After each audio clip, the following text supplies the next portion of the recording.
merci d'être présent à cet instant pour ce temps d'échange, cette conférence. Je remercie la présence du Dr Godet d'être présent pour pouvoir alimenter nos réflexions. Le conseil départemental a fait le choix de se mobiliser, de rester mobilisé sur les enjeux de santé, et c'est vrai qu'on fait beaucoup de focus avec mon collègue Dr Jean-François Salard sur les enjeux de prévention. Et je vais emprunter une phrase de Michel Simès, que chacun connaît, qui est très mobilisé, je sais que c'est le cas aussi, Dr Godet, dans le cadre du collectif Comité pour une France en forme. Le meilleur médicament, c'est sans doute la pratique du sport. Et c'est bien là la traduction de en fait, ce qui constitue, à mon sens, un enjeu majeur pour notre société. Et paradoxalement, là aussi, on constate qu'on a des publics cibles sur lesquels on a des travaux conséquents à conduire. Évidemment, en particulier, on penche aux jeunes générations au regard des difficultés constatées sur des réalités pathologiques. Alors, moi, je ne suis pas spécialiste, mais en tout cas, c'est ce qu'on nous indique du côté des professionnels sur les réalités constatées sur l'état sanitaire d'une partie de notre jeunesse qui est complètement en décalage avec la réalité, en fait, parce que ces mêmes pathologies, elles devraient apparaître 20 ou 25 ans plus tard. Et là aussi, c'est bien la démonstration qu'on a collectivement un enjeu majeur autour de ces publics. Et on a aussi des réalités, tout simplement, qui nous sont aussi remontées par, je pense évidemment à la communauté éducative, aux professeurs de PS, qui, à l'occasion des tests réguliers qui sont conduits au début des rentrées scolaires, qui attestent aussi de ces réalités. Donc on le voit bien, le sport, c'est sans doute un des enjeux qui participe de la prévention en général. Et évidemment, c'était important qu'on puisse aborder ce sujet sur, comme c'est indiqué, la sédentarité et les solutions qu'il convient d'explorer. Moi, je veux quand même pointer le fait qu'en Mayenne, on a déjà un certain nombre d'outils qui ont été mis en avant. Il faut sans doute les conforter, les consolider. Du côté du conseil départemental, on a déjà quelques pistes en lien avec le comité départemental olympique et sportif, en lien avec le réseau qu'ils ont déployé autour de l'APA, mais c'est aussi une réalité avec l'autre association Élan, puisque toutes les deux, elles constituent, on va dire, les acteurs labellisés Maison Sport Santé en Mayenne, et là aussi c'est un élément important pour participer et promouvoir en fait les enjeux autour du sport santé en Mayenne. On a sans doute là aussi à fluidifier de façon plus forte une partie de nos actions, des actions de coopération, de collaboration, aussi en lien avec les territoires, et là aussi on doit y travailler. Donc voilà, finalement, au-delà du constat, je laisserai les professionnels vous en parler beaucoup mieux que moi, ça me semble important d'indiquer à ce stade qu'on a amorcé un travail. Il faut sans doute évidemment l'amplifier, mais je ne doute pas que les résultats qui seront présentés, en tout cas, contribueront à la fois alimenter la conscientisation, mais aussi évidemment la nécessité de collectivement travailler et se mobiliser pour cela. Donc voilà, excellente soirée, excellente conférence. Moi j'en ai terminé. On sonne l'introduction. Merci. Merci beaucoup pour cette introduction, et nous aurons pour la conclusion Monsieur Jean-François Salard, qui est en grande partie à l'organisation de ces rendez-vous de la santé. Il nous fera une petite conclusion au terme de la table ronde, puisque donc la soirée s'articule en deux instants. Donc nous aurons la conférence avec Raphaël Godet, chef du service de médecine des sports au centre hospitalier de Laval, une petite conférence d'une quarantaine de minutes, trentaine de minutes, avec des questions qui pourront être posées, je pense, des échanges qui pourront avoir avec vous. Oui, éventuellement, voilà. Et puis justement, la table ronde par la suite, une petite heure. Je sais qu'il y a des professionnels, il y en a qui sont, je crois, étudiants également. Vous n'hésiterez pas surtout à intervenir, à confirmer, infirmer, témoigner si vous en avez envie. Donc ça sera pendant la table ronde. Mais pour l'instant, je vais laisser donc la parole à Raphaël Godet. Merci Raphaël. Merci beaucoup. Je crois qu'a priori, j'ai pas besoin de micro. Je ne sais pas si vous m'entendez bien ou... Oui. Ouais, ça va? Allez, je pose le micro alors. Merci Monsieur Saulnier pour cette introduction. Merci globalement au conseil départemental de me donner la parole pour m'exprimer sur ce sujet, parce que c'est vrai que c'est une thématique qui me tient à cœur en tant que médecin du sport.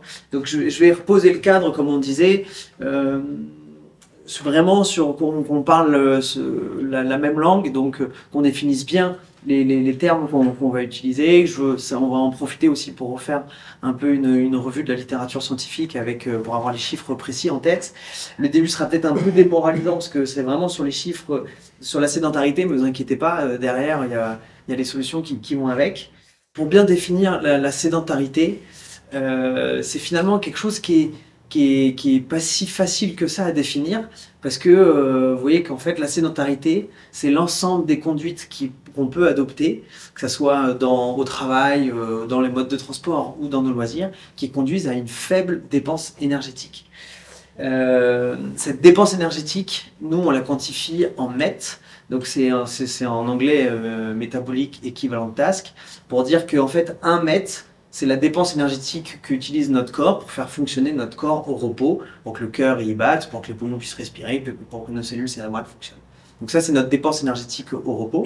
Et après, toute activité physique qui induit une augmentation du métabolisme induit une augmentation des MET. Donc on estime qu'à peu près le maximum, c'est autour de 20. Et donc vous avez bien compris que 1, c'est la dépense énergétique au repos. Donc bien évidemment, là en dessous, il y a l'évolution qui fait que ces dernières années, tous nos loisirs et le temps d'écran cumulé fait que le temps de sédentarité dans la population explose, mais on y reviendra un petit peu plus tard. Donc après, en fait, on peut classer les activités, que ce soit de transport, de loisirs ou de travail, en fonction de la dépense énergétique qu'elles requièrent.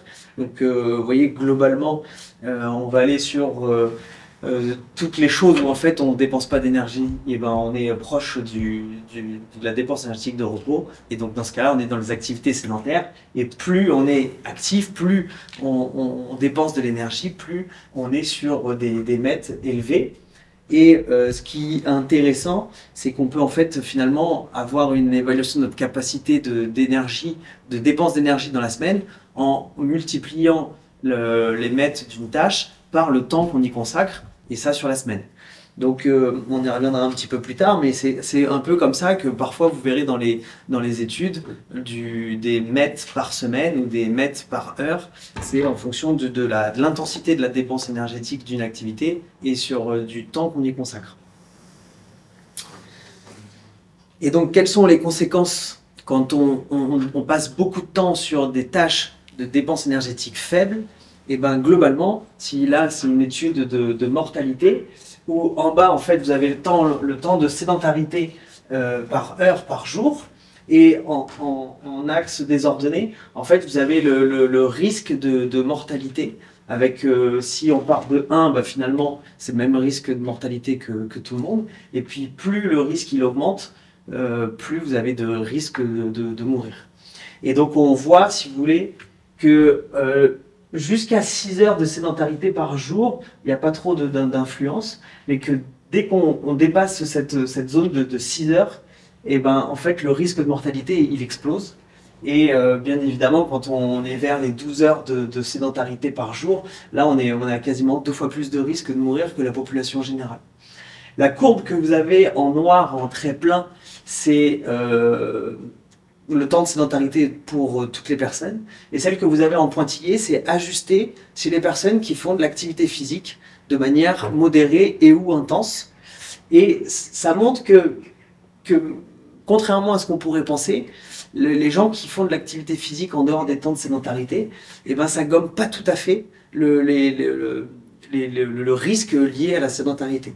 Donc c'est mieux de faire de l'activité physique, mais si globalement tout le reste du temps dans la journée, on est en voiture, on est assis, et qu'il y a juste 1 heure, 2 fois dans la semaine, on va courir, ben finalement ça gomme pas tout à fait ce risque. Donc même chez les gens qui font de l'activité physique, si tout le reste du temps il y a un temps de sédentarité qui est énorme, et ben on retrouve quand même un surrisque de mortalité. Je vous ai dit qu'au début, niveau moral, ça sera un peu moyen, mais on va enchaîner un petit peu là-dessus, puis après on va aller sur les choses un peu plus réjouissantes. Ça ça renforce un petit peu ce qu'on vient de dire. Donc vous voyez, on retrouve en fait ici la dépense énergétique des gens, donc qui est calculée en mètres par heure et par semaine. Donc vous voyez, 35, ça veut dire que c'est des gens qui ont peut-être fait par exemple 2 heures de sport très intense dans la semaine où ils dépensaient 17 mètres. Donc par exemple, ça va être vraiment courir à fond. Mais ça peut être sinon une activité intense qui est une activité beaucoup moins intense, mais plus prolongée. Vous voyez, on peut le moduler comme on veut.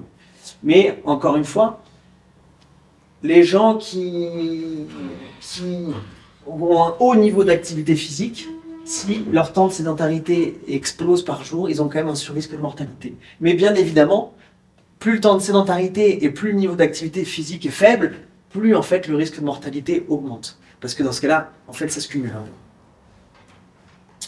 Donc là, on parle d'études quand même où il y avait un suivi qui était sur plusieurs dizaines d'années. Il y a plus de 600 000 patients d'analyser. Donc sur le plan scientifique, c'est ultra solide.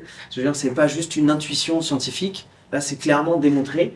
Et sur 2 grosses études assez récentes, si vous voulez, un chiffre qu'on peut retenir, il disait que toute heure de sédentarité accumulée en plus était un risque de mortalité de 12% pour la personne.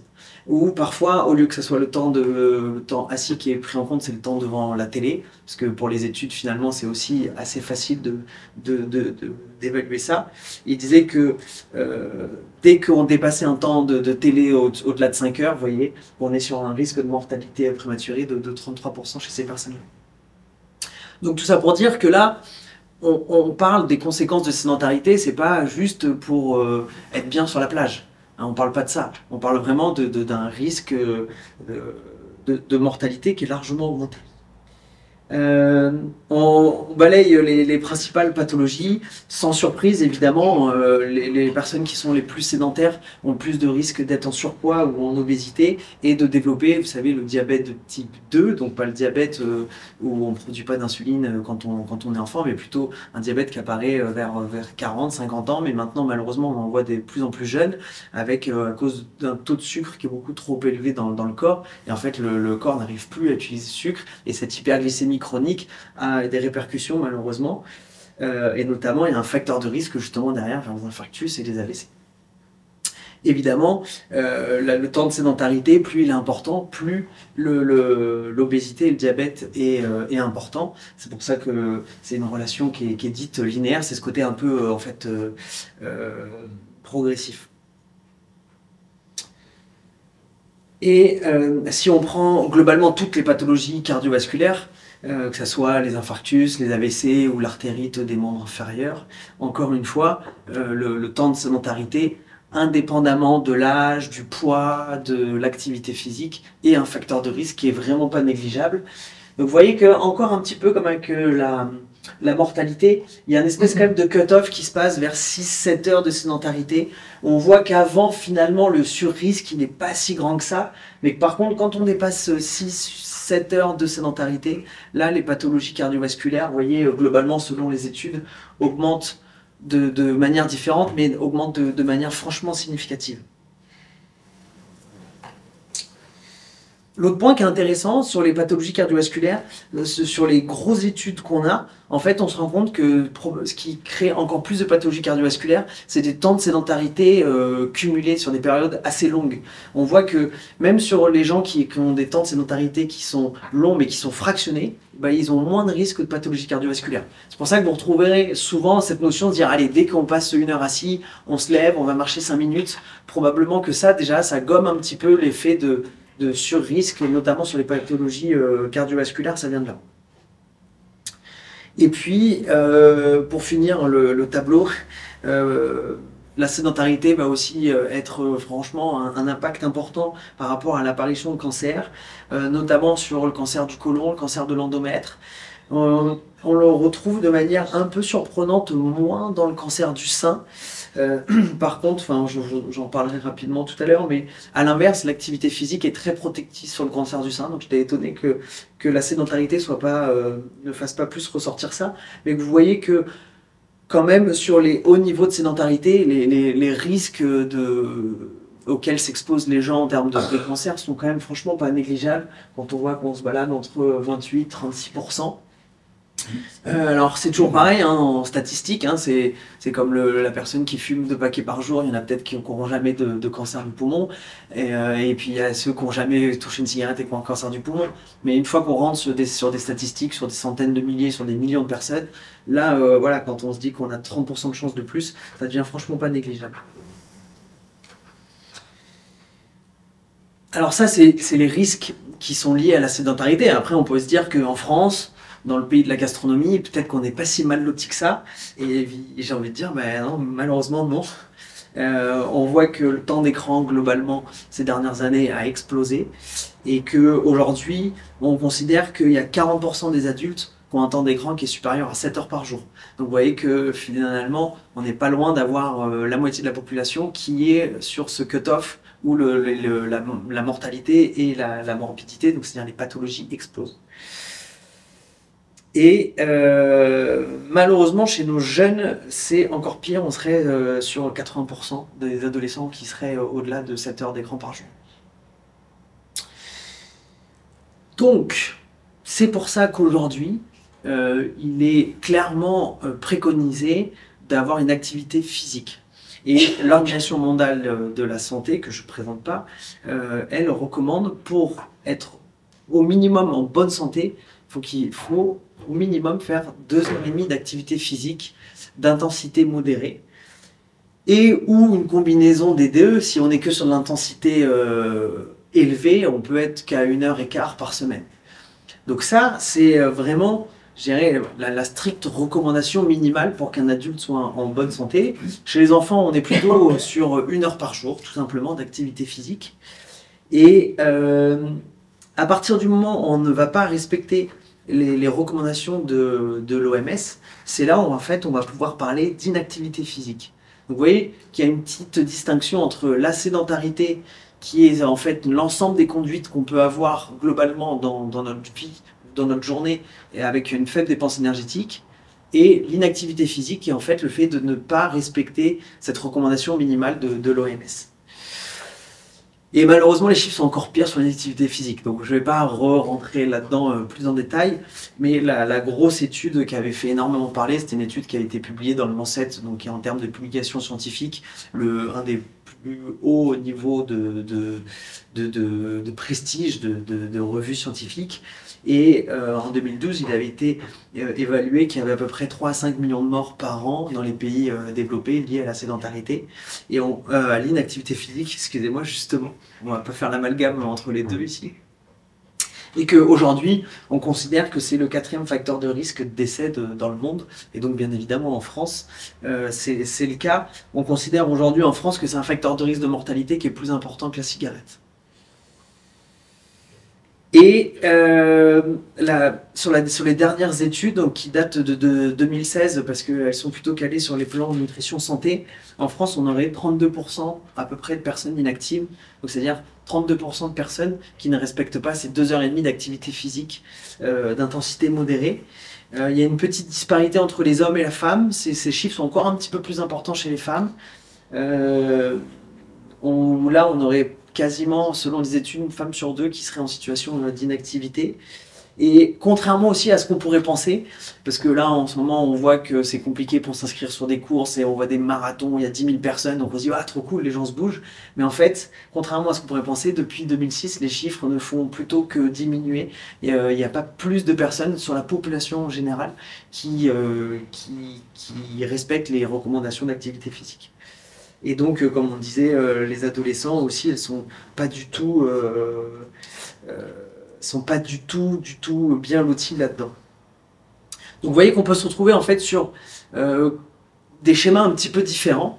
On peut être du coup sédentaire et actif, c'est-à-dire que globalement on passe notre journée assis, que ce soit pour aller au travail, parce qu'on utilise la voiture, qu'au travail on est assis, qu'ensuite on rentre chez soi, on fait du canapé, Mais que malgré tout, si on fait 2 séances de badminton dans la semaine, bon, on est quand même actif. Donc on peut être sédentaire et actif.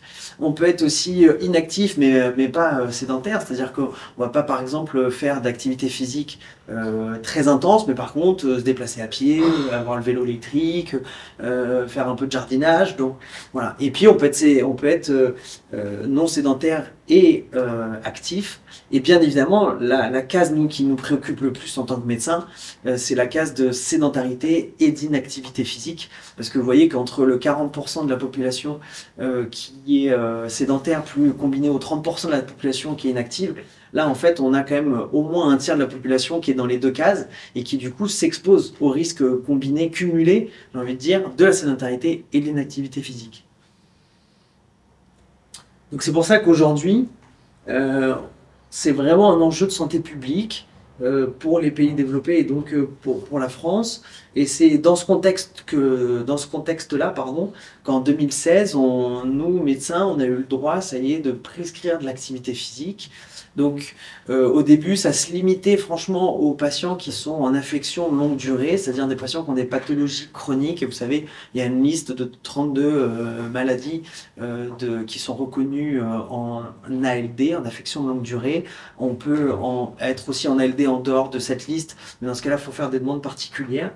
Et puis, ça s'est un petit peu plus élargi en 2022, où là, le droit de prescription d'activité physique, c'est aussi fait pour les patients qui avaient des pathologies chroniques, même si elles n'étaient pas en ALD, ou qui avaient des facteurs de risque cardiovasculaires. Et même chez les patients qui étaient en perte d'autonomie. Donc on voit que ça s'ouvre un petit peu plus. Je vous ai mis la proposition qu'a fait la HAS de prescription d'activité physique, donc la Haute Autorité de Santé, qui est un peu un des organismes qui émanent les recommandations que les médecins doivent ou devraient suivre. Donc voilà un peu une prescription type. Donc bien sûr on retrouve tous les éléments d'une prescription classique avec la date, l'identité du patient, la signature du médecin et surtout ce qui est intéressant pour moi, c'est que je trouve il y a les recommandations qu'on peut faire pour le patient, mais il y a aussi surtout les restrictions qu'on peut être amené à faire en fonction du patient, et puis surtout le type d'intervenant qu'on recommande. Parce qu'en fait, en fonction du patient qu'on a, en fait, on va avoir 4 grands types d'intervenants, mais j'y reviens un petit peu plus tard. Alors bon, on peut se poser la question, se dire bon, si maintenant il y a prescription, et ben ça veut dire qu'il y a un remboursement. Aujourd'hui, c'est pas encore le cas, il n'y a pas encore de remboursement de la sécurité sociale sur des séances d'activité physique. Ça serait peut-être en étude, mais officiellement c'est pas encore sorti. Il y a eu en 2020 une loi qui proposait un forfait de remboursement pour les gens qui étaient en rémission d'un cancer, les gens qui sortaient d'un cancer dans l'année. Il y avait une enveloppe de 150 ou 180 euros qui était proposée, mais en fait qui est répartie entre psychologues, diététiciennes, et finalement c'était pas les séances d'activité physique qui sont remboursées, mais en fait des bilans avec les éducateurs APA. Mais en tout cas, on sent que c'est en train d'arriver. Il y a les mutuelles qui prennent le sujet, je pense, assez sérieusement, parce que je pense qu'ils se rendent compte qu'il y a pas mal d'économies à faire, parce qu'on voit bien que les gens, du coup, qui ont une activité physique et ou sportive et ou qui ne sont pas sédentaires, il y a moins de dépenses de santé pour ces patients-là. Donc après, il y a une grande disparité de remboursement, mais aujourd'hui, ça se fait dans les mutuelles d'avoir des séances de remboursement, comme ça peut se faire pour l'ostéo ou pour d'autres alternatives. Donc voilà pour le côté, on va dire, un peu dur moralement. Après, la bonne nouvelle, c'est que l'activité physique permet vraiment d'aller chercher des bienfaits, tout simplement, comme on disait, un peu à l'inverse de la sédentarité, les gens qui ont des plus hauts niveaux d'activité physique, ils ont une mortalité qui est franchement diminuée. Donc selon les études, on est entre 20 à 40% de mortalité en moins en fonction du type d'étude. Grosso modo, ça représenterait entre 3 à 6 années de plus pour les gens qui avaient le plus haut niveau d'activité physique. Mais évidemment, maintenant vous avez bien compris, ça sera interprété selon aussi le niveau de sédentarité qu'il y a à côté. Et puis, on voit que globalement, l'activité physique permet d'amener des bienfaits sur à peu près tous les appareils du corps humain, que ça soit bien sûr, on en parle beaucoup sur une pathologie cardiovasculaire, donc le risque d'infarctus, le risque d'AVC est nettement diminué, que ça soit sur les pathologies métaboliques, donc comme le diabète, encore une fois, la mortalité, elle est diminuée. J'ai des chiffres un petit peu plus précis après, si vous voulez. On voit aussi bien évidemment que ça va être intéressant sur l'appareil musculo-squelettique où le risque d'ostéoporose et chez les personnes âgées le risque de chute diminue et ça c'est assez intéressant. Et puis sur les cancers, c'est aussi très intéressant que ça soit en prévention primaire, c'est-à-dire avant que le cancer apparaît. Je vous donnerai des chiffres un petit peu plus précis juste après, mais aussi chez les patients qui ont eu un cancer, et c'est notamment pour ça qu'aujourd'hui il y a des programmes en rémission du cancer. On voit que très bien que les gens qui développent une activité physique, eh ben, il y a plus de rémission, il y a moins de rechutes, donc c'est franchement intéressant. Et puis j'en profite pour passer un message, parce que j'entends souvent en consultation, ah bah oui j'ai de l'arthrose du genou, docteur c'est normal, j'ai fait beaucoup de sport quand j'étais jeune. Aujourd'hui, on est sûr, ce qui donne de l'arthrose, c'est plutôt de ne pas faire de sport plutôt que de faire du sport. À moins de rentrer dans des extrêmes, encore une fois, mais on voit que chez les patients qui font de l'activité physique entre 2 à 5 fois par semaine, il y a moins d'arthrose que dans la population générale. C'est un peu moins vrai quand on dépasse effectivement les 5-6 séances de course à pied ou de trail par semaine, où là il va y avoir des impacts sur le cartilage qui sont importants, mais je pense qu'il faut quand même qu'on lutte un peu contre cette image, dire on s'abîme la santé ou l'articulation quand on fait du sport ou trop de sport, ça peut être vrai, mais vraiment que pour des extrêmes. Donc je pense que pour la majorité de la population, on est bien loin de cette image. Donc pour balayer un petit peu plus les chiffres, pour vous redonner foi dans l'activité physique, et dire que c'est pas une fatalité, qu'on va tous mourir parce qu'on se bouge pas assez. Vous voyez, chez les gens qui sont coronaropathes, donc c'est-à-dire qui ont des plaques, vous savez, d'athérome au niveau des artères du cœur, les coronaires, les gens qui font de l'activité physique, dans ce cas-là, il y a une mortalité qui est franchement diminuée, vous voyez, de 25 à 35%. J'avais trouvé aussi une étude qui était assez élégante où ils avaient comparé chez les gens qui ont un angor, donc c'est-à-dire les personnes qui ont des plaques au niveau des coronaires et qui quand ils font de l'activité physique et que le débit sanguin augmente à cause de ces plaques, le débit sanguin au niveau du cœur il n'est pas assez important et ça crée cette fameuse, vous savez, douleur sur la poitrine. Et ben chez ces gens-là, ils ont comparé l'introduction de l'activité physique et sportive versus l'angioplastie, donc c'est le fait de mettre un petit ballonnet qu'on passe par les artères pour dilater l'artère pour que justement il y ait plus de sang qui passe. Et on voit qu'en fait le groupe dans lequel les gens font de l'activité physique, et ben, c'est plus efficace que le geste. Donc c'est encore une fois pour dire que c'est pas une fatalité et que même une fois qu'il y a des pathologies, le fait de faire de l'activité physique, c'est franchement bénéfique. On retrouve à peu près les mêmes chiffres dans le diabète de type 2, le diabète non insulinodépendant. On voit qu'on a une franche diminution de la mortalité, on a un contrôle de la glycémie qui est bien meilleur. Sur les AVC, c'était un petit peu moins marqué, mais après, si on est dans la mortalité globale sur cardiovasculaire, c'est quand même intéressant. Chez les cardiopathes, on retrouve encore une fois une nette baisse de la mortalité, donc les gens qui ont une insuffisance cardiaque, que ce soit parce que le cœur est trop gros ou parce que, à l'inverse, il y a ces problèmes, comme on disait, d'artères au niveau du cœur. Et puis, on voit aussi, ce qui est assez intéressant, c'est que ça permet aussi d'améliorer la dyspnée. Donc nous, c'est notre mot scientifique pour dire cette sensation d'essoufflement qu'ont les patients. Donc même au-delà du côté mortalité, ça amène aussi à un vrai plus en termes de confort pour les patients. Le fait de pouvoir développer ces capacités cardio-respiratoires, derrière les patients sont moins essoufflés. Donc ça c'est aussi franchement intéressant. Et puis voilà les chiffres aussi pour le cancer, le fait de faire de l'activité physique. Donc une fois qu'il y a eu le cancer, on voit que les gens qui font de l'activité physique, il y a aussi encore une fois une diminution de la mortalité. Donc quand même évidemment très intéressant, qu'il y a une amélioration de la qualité de vie. Et puis avant le cancer, c'est aussi intéressant qu'il y ait des hauts niveaux d'activité physique. Vous voyez qu'il y a un risque de réduction qui est franchement pas négligeable. Enfin moi perso je trouve ça intéressant. Et notamment ce que je vous disais tout à l'heure sur le sein, c'est il y a vraiment un effet dose. On retrouvait que les femmes qui faisaient le plus d'activité physique ou sportive avaient un risque qui était franchement diminué par celles qui en faisaient le moins. Alors que par exemple pour le cancer du côlon, de la prostate, c'était un peu on-off. Il n'y avait pas de différence en fonction du nombre d'heures d'activité physique et sportive. Et bon, ça, pareil, c'est assez confirmé dans sur les études que l'activité physique permet aussi de réduire le niveau d'anxiété, le niveau de stress et la qualité du sommeil. Donc voilà, moi je suis content de vous en parler parce qu'en tant que médecin du sport, nous on est convaincus de ça. Nous en tant que médecin du sport, c'est vrai qu'on est un petit peu à la croisée de ces spécialités médicales. On s'occupe des articulations, on s'occupe des épreuves d'effort. Et donc je pense qu'on est la spécialité, même s'il y a d'autres spécialités qui sont impliquées là-dedans. Je pense notamment évidemment à la cardiologie. François Carré, cardiologue de Rennes, et bat le pays pour transmettre ce message. Mais pour nous, en tout cas, c'est vrai qu'on est assez attaché à ça. Donc j'en profitais pour vous présenter un petit peu plus le service aussi, notre service de médecine du sport du CH de Laval. Donc on est 4 médecins du sport. On a des profils différents, ça c'est assez intéressant. Il y a le docteur Jessé qui est pédiatre, il y a le docteur Liazri qui est rééducateur de base, et le docteur Manifacier et moi-même, on vient plutôt de la médecine générale, et après on a fait une formation en plus de médecine du sport. On a la chance d'avoir en plus dans notre service une diététicienne, d'ailleurs qui est ici présente, Manuelle Legendre, mais on a aussi une psychologue, on a aussi une éducatrice sportive.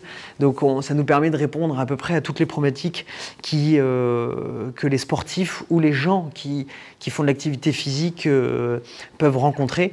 Et vraiment, on se fait un plaisir d'y répondre. Donc vous pouvez venir nous voir en consultation, où on va répondre sur les consultations de motifs assez variés. On fait bien sûr de la traumatologie, on fait bien sûr des certificats, on fait du suivi de sportifs de haut niveau, du suivi de sections sportives. D'ailleurs là, la saison estivale va faire qu'on va faire beaucoup de certificats et beaucoup de suivi de sections sportives, mais on en est très content. Et puis comme je vous disais, ça peut être un peu tous les motifs autour de l'activité physique. On fait aussi de l'infiltration, notamment de plasma riche en plaquettes, mais bon là c'est pas le sujet ici, et puis de l'échographie, et puis on fait aussi des épreuves d'effort. Donc c'est aussi ça qui fait qu'on est assez alerte sur ce problème d'inactivité physique et ou de sédentarité, parce que autant on peut faire des épreuves d'effort pour les sportifs qui préparent des événements et qui veulent optimiser leur performance pour avoir leur VO2 max, vous savez, la consommation maximale d'oxygène, mais on va aussi s'adresser chez les patients, on va essayer de dépister des pathologies cardiaques. Et en plus, chez les gens qui font de l'activité physique adaptée, cette consommation maximale d'oxygène, c'est aussi un facteur qui est très important, parce que c'est notamment aujourd'hui un des facteurs de survie les plus clairs. On sait que par exemple chez les gens qui ont une consommation d'oxygène qui est très faible, eh ben, il y a une mortalité qui est très importante. Ça rejoint un petit peu, à mon sens, l'idée de la sédentarité et de l'inactivité physique. Quand on arrive finalement à des efforts qui sont très faibles, eh ben, en fait, le corps derrière ne va pas suivre très longtemps. Et puis après, je vais passer rapidement, mais sauf si vous avez des questions, comme on disait, vous n'hésitez pas. Le fait qu'on soit dans une ambiance intimiste fait que ça peut être aussi un petit peu plus interactif. On fait aussi des tests de force musculaire, c'est ce qu'on appelle l'isocinétisme. D'ailleurs, sur les photos, c'est l'ancienne machine, mais la machine vient d'être changée, donc c'est quand même un bel investissement. On a la chance d'avoir ça en Mayenne. Donc ça va servir typiquement sur les bilans de pré-saison pour les sportifs de haut niveau, mais ça va aussi servir dans le suivi des patients, soit post-opératoire, soit post-blessure, pour reprendre derrière l'activité physique et ou sportive. Et puis aussi, on fait des tests GNRB, donc je le présente parce que c'est une boîte mayonnaise, donc c'est une fierté aussi locale, parce que c'est vraiment une plus-value, ça permet, sans avoir l'IRM, de pouvoir juger de l'efficacité du ligament croisé. Donc voilà, je pense qu'on a la chance d'avoir un plateau qui est bien fourni, qui est peut-être pas encore assez connu. J'essaye pourtant de bien parler du service, et c'est aussi pour ça que je suis là ici. Et nous, c'est avec plaisir qu'on vous recevra, donc plutôt sur courrier du médecin, évidemment, pour que ça soit dans le parcours du patient. Et puis, on a à cœur aussi d'accompagner les équipes sportives de haut niveau ou qui essaient d'aller vers le haut niveau en local ou même un petit peu en régional. Mais comme je vous disais, on est aussi attaché à l'activité physique adaptée. On a plusieurs programmes. Je vais vraiment les évoquer assez rapidement ici, puis je pense que ce sera peut-être plus intéressant d'en parler dans la table ronde et de manière interactive. Mais on travaille, moi depuis que je suis arrivé en 2017, beaucoup avec le comité olympique, parce que en fait, le comité olympique avait monté un programme d'activité physique adaptée depuis 2012, donc qui s'appelle le PAPS, et on en parlera un petit peu après, mais je trouve qu'on a vraiment de la chance, comme on disait, sur notre territoire, on a des outils quand même pour lutter contre cette sédentarité. On n'est pas condamné à marcher ou à faire de l'aquagym. Il y a beaucoup de choses qui sont possibles. Avec le docteur Jessé, notamment, on a monté le RESOP, donc, qui est un atelier d'activité physique adapté, proposé aux enfants qui sont en situation d'obésité et ou de sédentarité. Donc là, c'est vraiment sur l'hôpital, c'est pluridisciplinaire. Il y a une intervention avec Manuela Legendre, diététicienne, avec la psychologue, avec l'éducatrice sportive, avec le médecin, avec les ergothérapeutes. Donc c'est vraiment une prise en charge globale des enfants et des parents. On a aussi Ma grossesse en mouvement, donc qui est un atelier qui est plus destiné pour les femmes enceintes et on espère aussi en postpartum. Et puis on a aussi les gens qui sont en post-cancer, on les accueille dans les ateliers d'activité physique, vraiment dans un parcours de soins un peu typique dont je vais vous parler. Donc là, notamment là, pour le parcours post-cancer, donc là c'est plutôt prescription soit du médecin traitant, soit de l'oncologue. Là, les patients qui sont en rémission d'un cancer, ils nous adressent le patient. Nous, en médecine du sport, on va faire une évaluation. Et puis ensuite, si nous, on valide, le patient part vers la maison sport santé pour aller intégrer des ateliers d'activité physique. Et donc ça s'intègre vraiment dans... En fait, c'est un projet qu'on a monté avec le comité olympique en 2021, suite à l'appel à projet de l'ARS, qui faisait elle-même suite à la loi que je vous ai présentée précédemment. Ensuite, voilà, le RESOP dont on a parlé, mais on en parlera si vous voulez tout à l'heure, avec grand plaisir, on pourra échanger plus en profondeur. Et puis, Ma grossesse en mouvement, on va dire le dernier né, sans faire de mauvais jeu de mots, où on propose aux femmes enceintes 2 séances d'activité physique dans la semaine, dont une en balnéothérapie, et peu importe le terme de la grossesse. Et parce que le problème, c'est que ça soit chez les femmes et chez les nouveau-nés, en fait, aujourd'hui, un peu comme je vous ai présenté, mais bon, je ne suis pas allé dessus parce que sinon je trouvais que ça faisait un peu trop de chiffres. Aujourd'hui, il y a beaucoup de pathologies qui sont liées, même chez les bébés et chez les femmes enceintes, liées à l'inactivité physique et à la sédentarité.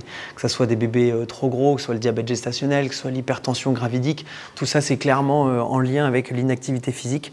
Donc, ce qui est un peu cohérent, quoi. C'est-à-dire que ce qu'on retrouve dans les autres organes, on le retrouve aussi dans cette spécialité. Voilà, donc nous, quand on fait des consultations, ça va au fait, pardon, est-ce que vous avez des questions par rapport à ça? Je ne veux pas non plus rusher trop fort. Non, ça va? Allez, bon, je continue alors. Nous, quand on reçoit un patient, grosso modo, dans le service, il y a 2 grandes thématiques. Il y a bien sûr l'évaluation du risque cardiovasculaire, parce qu'évidemment, on ne veut pas faire courir un risque aux patients. C'est souvent, en plus, des patients qui cumulent un peu, évidemment, les facteurs de risque cardiovasculaire. Ils n'ont souvent pas, malheureusement, que la sédentarité et ou l'inactivité physique. Ça peut être des patients qui sont en surpoids, qui sont tabagiques, qui sont diabétiques ou dyslipidémiques. Donc, quand ça commence un peu à se collectionner, le risque cardiovasculaire peut être un peu plus important. Et donc, on va faire cette évaluation de risque et puis, si besoin, prescrire des examens complémentaires, notamment l'épreuve d'effort, qui va permettre chez les patients qui sont à très haut risque cardiovasculaire de s'assurer que quand le patient fait un effort, il n'y a pas de souffrance au niveau du cœur et qu'il n'y a pas de risque qu'il fasse un infarctus. En tout cas, d'essayer d'aller dépister ce risque. Et puis ensuite, on va s'attarder à rechercher des limitations fonctionnelles. Donc ça, qu'est-ce que ça veut dire? Ça veut dire tout simplement, on va aller examiner le patient pour savoir si les pathologies qu'il a peuvent le limiter dans son activité physique. Donc bien sûr, on reprend alors ça s'appelle un interrogatoire, mais bon, il n'y a rien de violent. On discute avec le patient pour savoir quelle est son histoire, est-ce qu'il a des pathologies, est-ce qu'il a des traitements qui peuvent venir interférer sur l'activité physique. On va savoir aussi si dans la famille il y a des histoires d'infarctus ou d'AVC.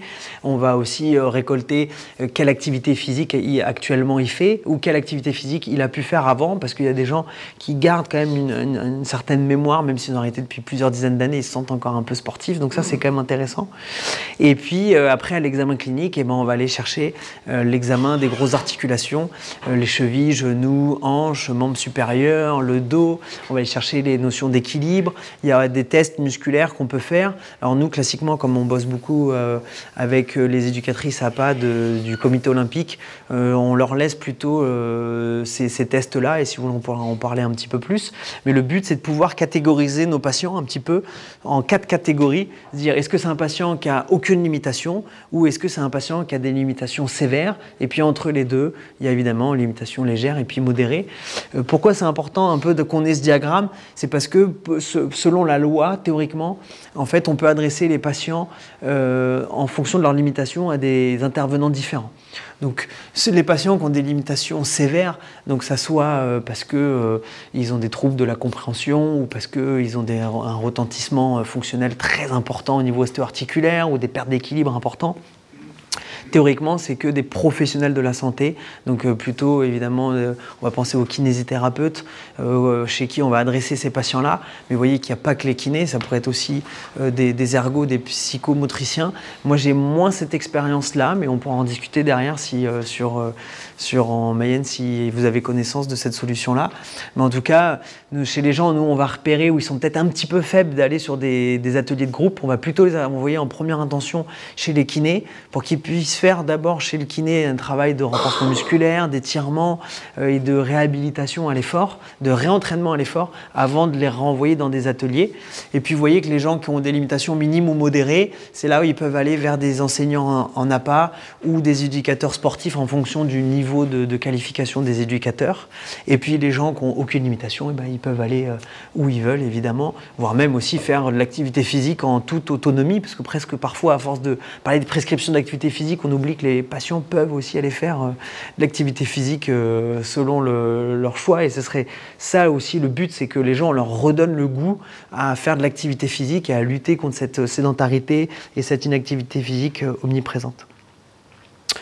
Donc le but, je vous disais, ça va être de dépister ce risque cardiovasculaire, mais je vous tiens quand même à vous rassurer, c'est le risque cardiovasculaire à l'effort, en activité physique adaptée, il est quand même très faible.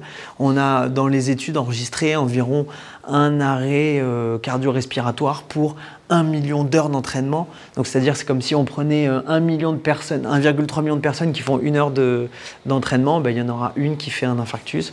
Et puis après sinon on peut le combiner dans des proportions différentes. Mais ça reste quelque chose qui est quand même très faible. Voilà pour nous ce qu'on fait dans le service en routine clinique.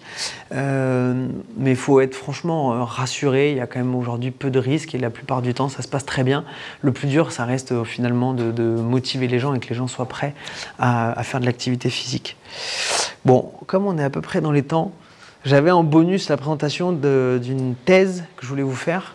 Si vous êtes en corps d'attaque, ça va, si vous voulez, on y passe un quart d'heure et puis après on pourra échanger là-dessus. Mais encore une fois, si vous avez des questions, vous n'hésitez pas.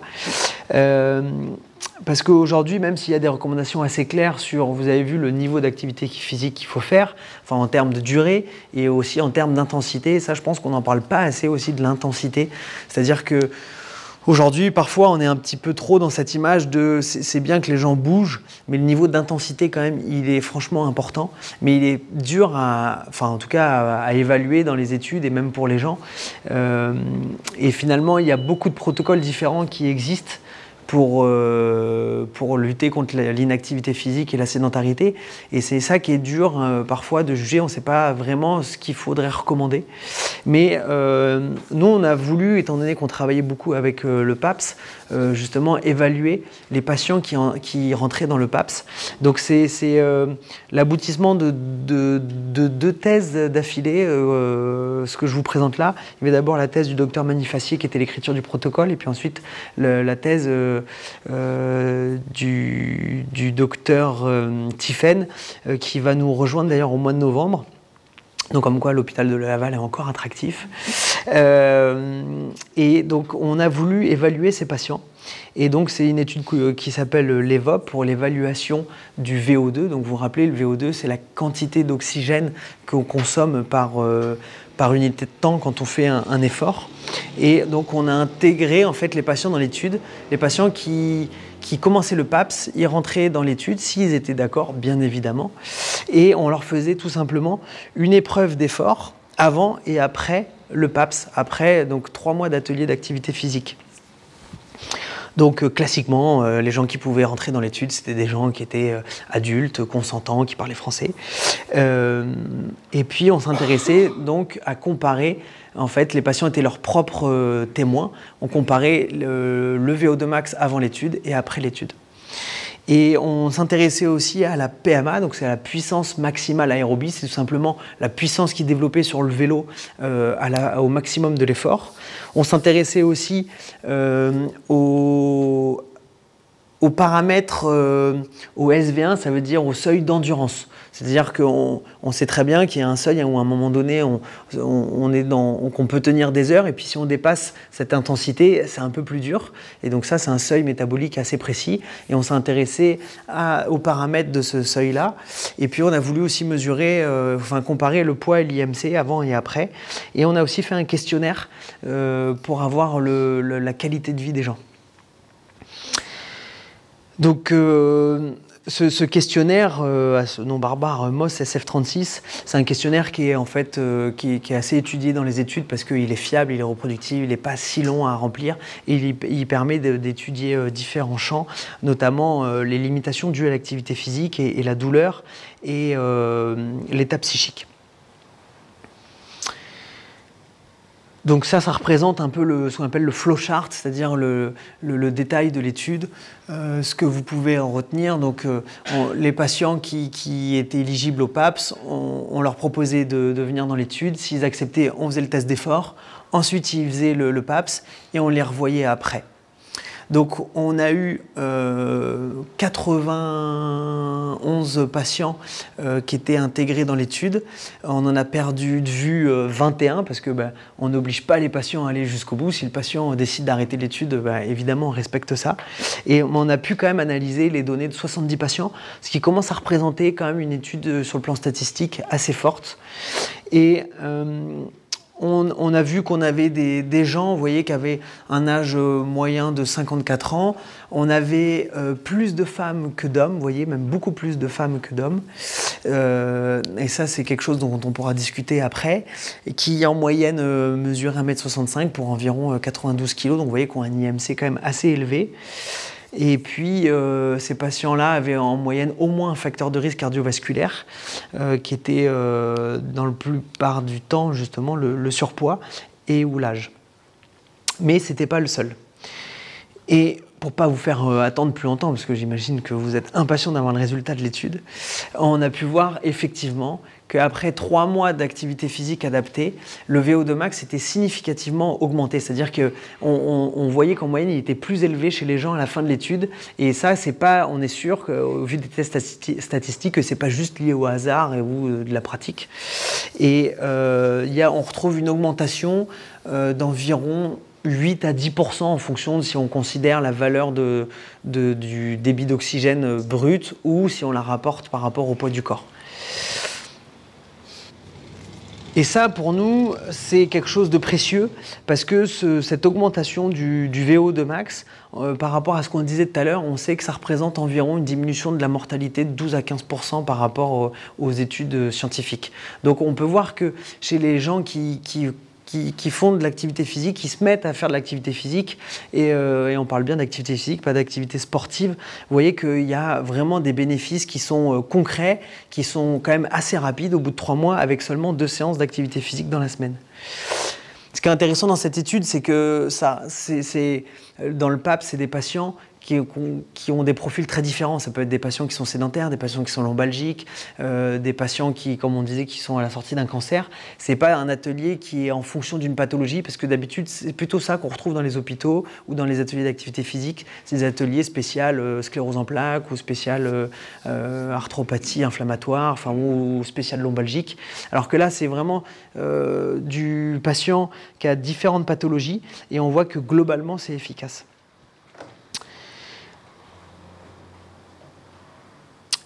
Et puis, on a pu montrer aussi sur l'étude que les patients, en plus d'augmenter leur consommation d'oxygène, ils gagnaient aussi de la puissance sur le vélo. Et ça peut être aussi intéressant parce qu'on se dit qu'ils vont avoir plus de force pour affronter aussi la vie de tous les jours. Donc, ils vont peut-être avoir moins d'impact sur l'essoufflement quand, par exemple, ils montent 1 ou 2 étages dans les escaliers. Donc, c'est aussi des choses, bon, c'est des caractères d'études secondaires, mais qui sont quand même néanmoins intéressants. Et puis après, par rapport au questionnaire, on voyait qu'il y avait une amélioration franche sur l'état psychique des gens.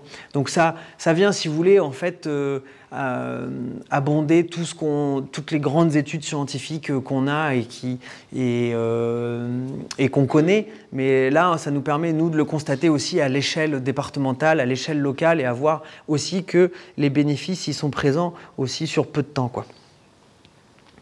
Et puis, ils étaient aussi moins douloureux.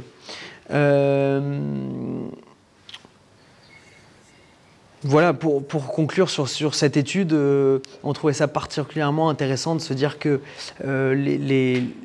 même si les chiffres sont dramatiques sur la sédentarité, l'inactivité physique, enfin en tout cas dramatiques parce qu'on voit qu'il y a quand même 30% de la population qui est concernée minimum, que le risque de mortalité il est important, qu'il y a d'autres risques de maladies importants qui est développé, on voit que finalement il y a quand même des solutions et surtout qu'une fois que les gens s'y mettent, les résultats sont rapidement là. Donc je trouve que ça donne quand même de l'espoir et donc ça donne envie de continuer à développer cette offre d'activité physique sur le territoire. Et donc, je suis très content, justement, via cette conférence, de continuer à battre le fer tant qu'il est chaud.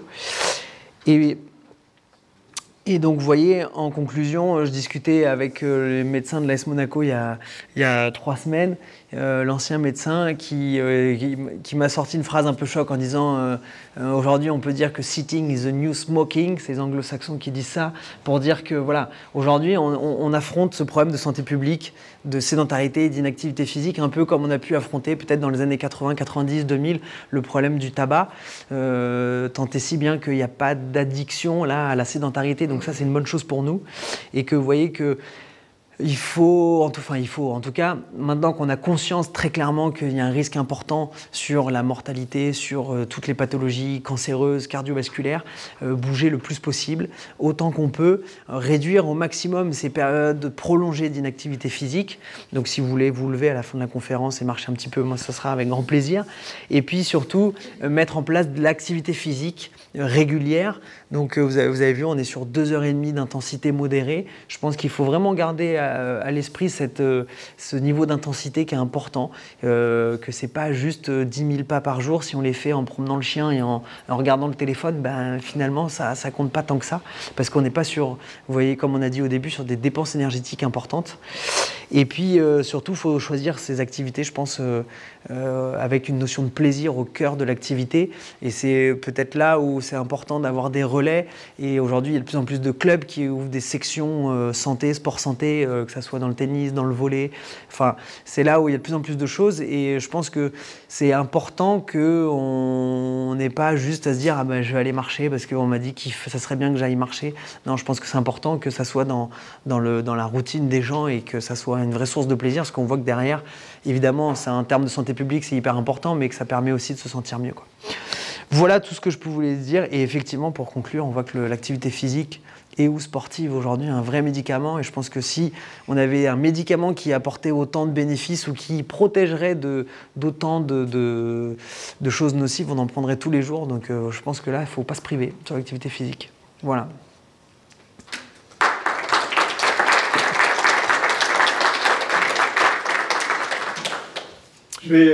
Merci beaucoup. Oui, avec plaisir. Et puis, je vais vous laisser vous asseoir. Je vais inviter nos participants de la table ronde à venir nous rejoindre.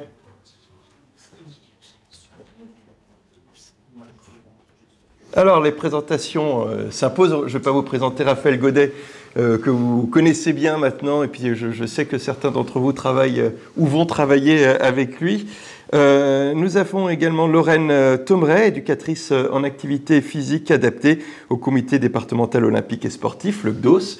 Bonsoir Lorraine. Manuela Legendre, diététicienne au centre hospitalier de Laval. Bonsoir Manuela. Et Gérard Vaugeois, et qui est en fin de PAPS, le parcours d'activité physique et de santé. Je crois que c'est ça, vous êtes sur la fin des 3 mois? Tout à fait, ça se termine très prochainement. Ça se termine très prochainement et on va voir justement, vous êtes notre témoin un petit peu, de voir dans quelles conditions vous êtes arrivé, pourquoi et les bienfaits ou pas. Bon, on imagine qu'il y en a quand même, que ça vous a apporté. Je reviens vers vous, Raphaël, quand même, avec quelques petites questions. On a parlé d'activité physique modérée.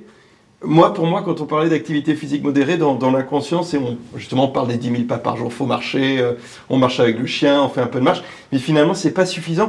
Donc, d'après ce que j'ai compris, j'aimerais savoir ce que c'est qu'une activité physique modérée, à partir de quel moment on peut dire qu'elle est modérée, et à partir de quel moment on passe de l'activité physique modérée à l'activité sportive.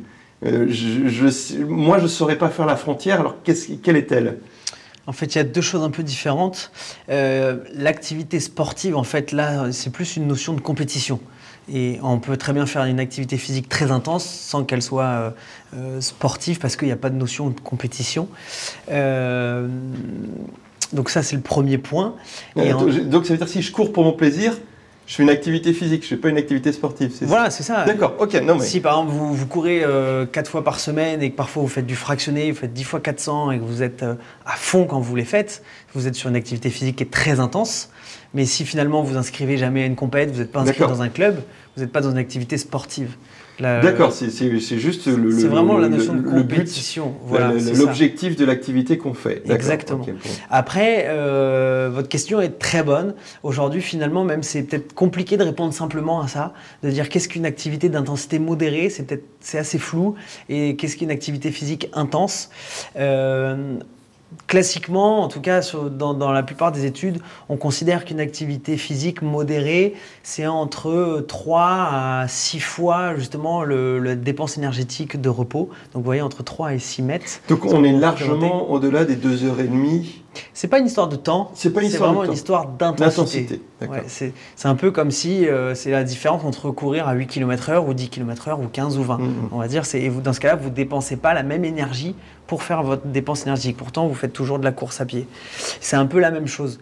Et du coup, on peut pas classer. Enfin, c'est pour ça que c'est difficile de classer les activités en elles-mêmes par intensité d'énergie, parce que ça dépend de l'énergie que le patient va y mettre.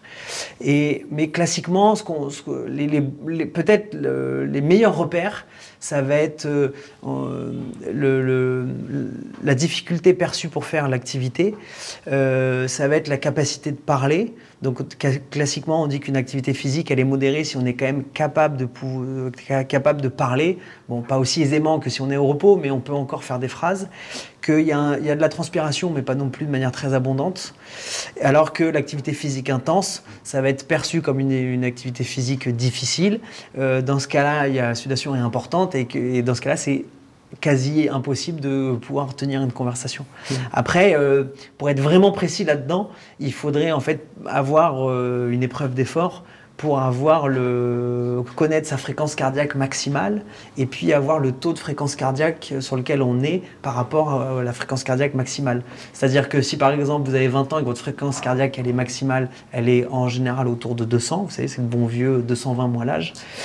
Si quand vous courez vous êtes à 140 de fréquence cardiaque, finalement c'est pas très intense parce que vous êtes qu'à 70% de votre fréquence cardiaque max. On est dans de l'activité modérée. Si par contre quand vous courez vous êtes à 190 de fréquence cardiaque, là on est à 95% de la fréquence max, donc on est sur une activité intense. Pour le commun des mortels, c'est quand même un peu compliqué de savoir ce qu'on fait. Mais même pas que pour le commun des mortels, finalement, quand on commence vraiment à pousser justement le raisonnement scientifique, à se dire qu'est-ce que c'est une activité physique intense, qu'est-ce que c'est une activité physique modérée, où est-ce qu'on met le curseur, finalement c'est assez difficile. Mais je pense que quand même ce qu'il faut retenir, c'est effectivement se dire, c'est pas parce qu'on va au travail en vélo électrique et que l'assistance elle est à 3 et qu'on pédale gentiment, que derrière on va marcher 1 heure mais qu'on regarde le téléphone, on passe un coup de fil en même temps. Ok, il y a une toute petite dépense énergétique mais elle est très faible et dans ce cas-là on rentre peut-être pas dans les recommandations et du coup on n'a peut-être pas les bienfaits aussi qui rentrent là-dedans. Donc c'est vrai que je pense qu'aujourd'hui on met pas assez le curseur sur le niveau d'intensité qui est nécessaire pour avoir les bienfaits de l'activité physique. Alors justement, il vaut mieux de l'intensité ou de la durée ou les deux mon capitaine.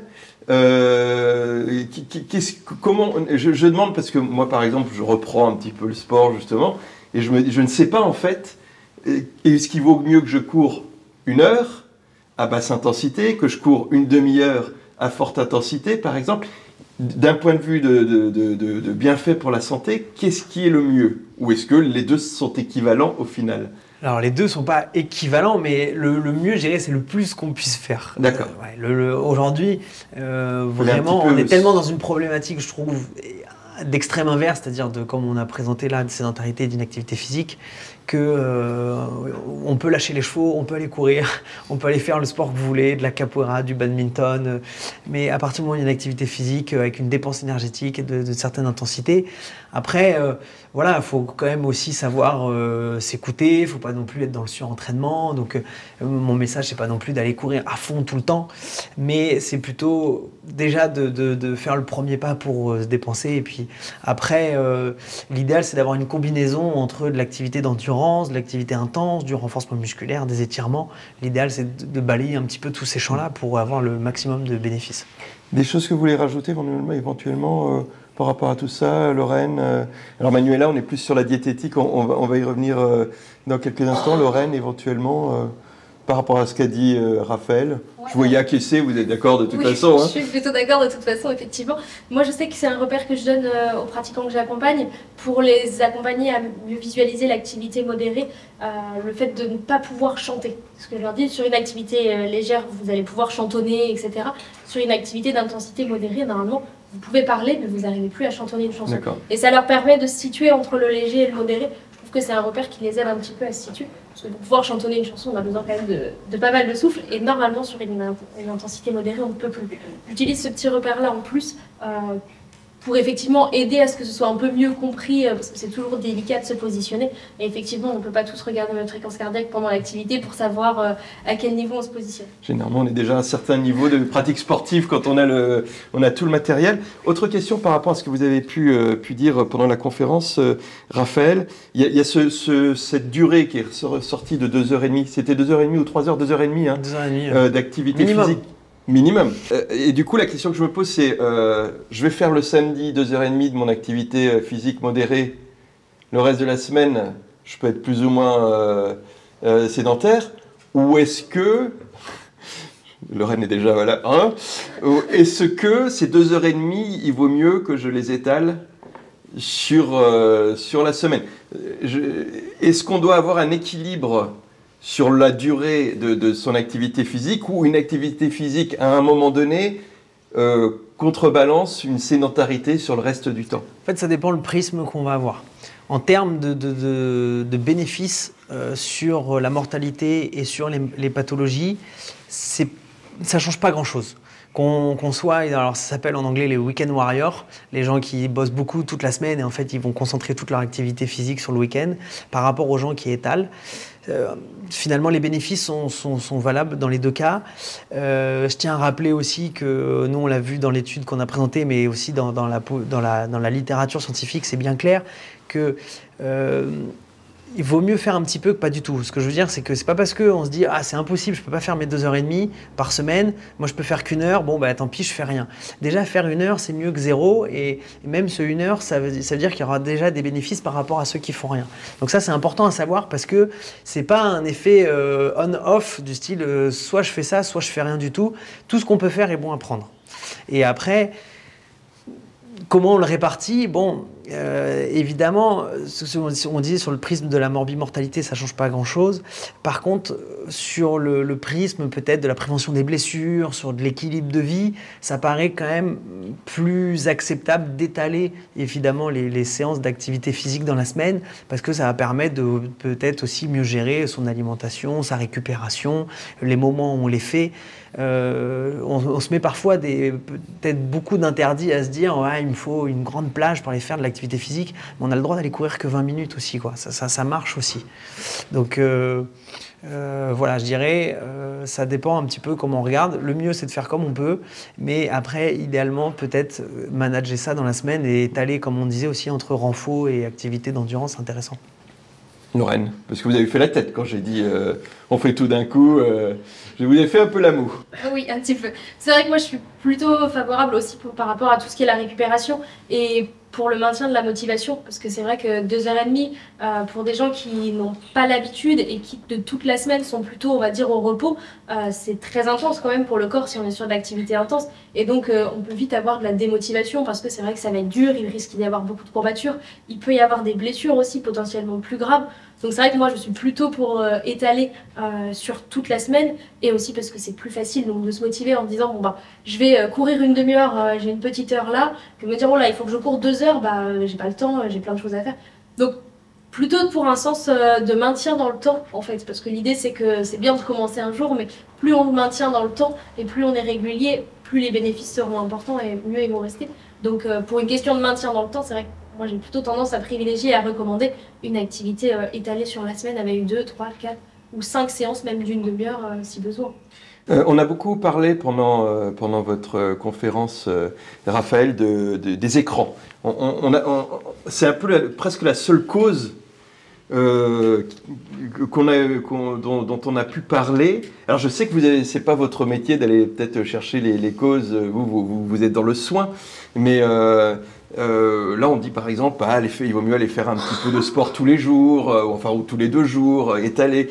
Mais on a peut-être des vies et tout maintenant qui, plus qu'avant, j'en sais rien, qui le permettent moins. Est-ce vous avez quand même, vous, chacun, et peut-être qu'on verra avec vous, Gérard, vous, ce qui vous a amené à participer au parcours d'activité physique de santé, mais est-ce que vous avez une vision sur les gens qui viennent vous voir, et peut-être vous plus, Lorraine, des causes qui ont poussé à cette sédentarité? Je suis d'accord que les écrans, c'est une catastrophe, mais peut-être que ce ne sont pas les seules cause, parce que si je vais regarder un écran, si je vais regarder la télé, il y a une raison peut-être qui me lance à regarder la télé. Donc est-ce que vous avez une vision là-dessus, vous, Lorraine?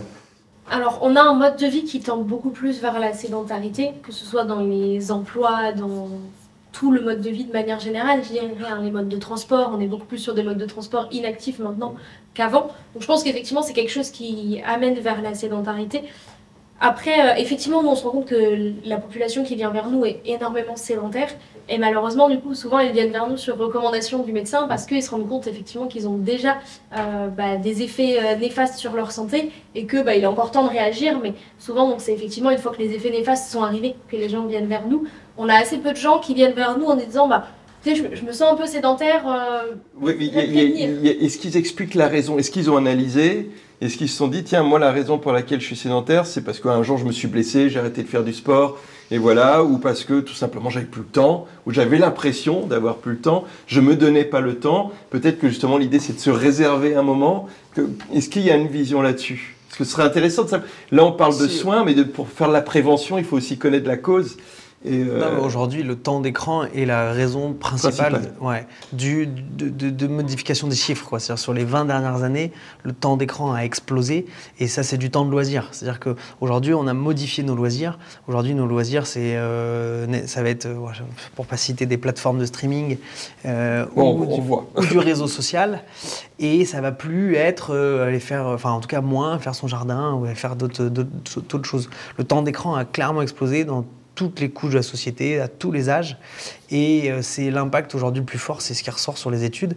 Et vous avez vu qu'il y avait pas mal d'études qui finalement, ils prennent quoi comme critère de sédentarité? Ils prennent même pas le temps assis, en fait ils prennent le temps de télé, quoi. Ouais. Ça c'est un très bon marqueur.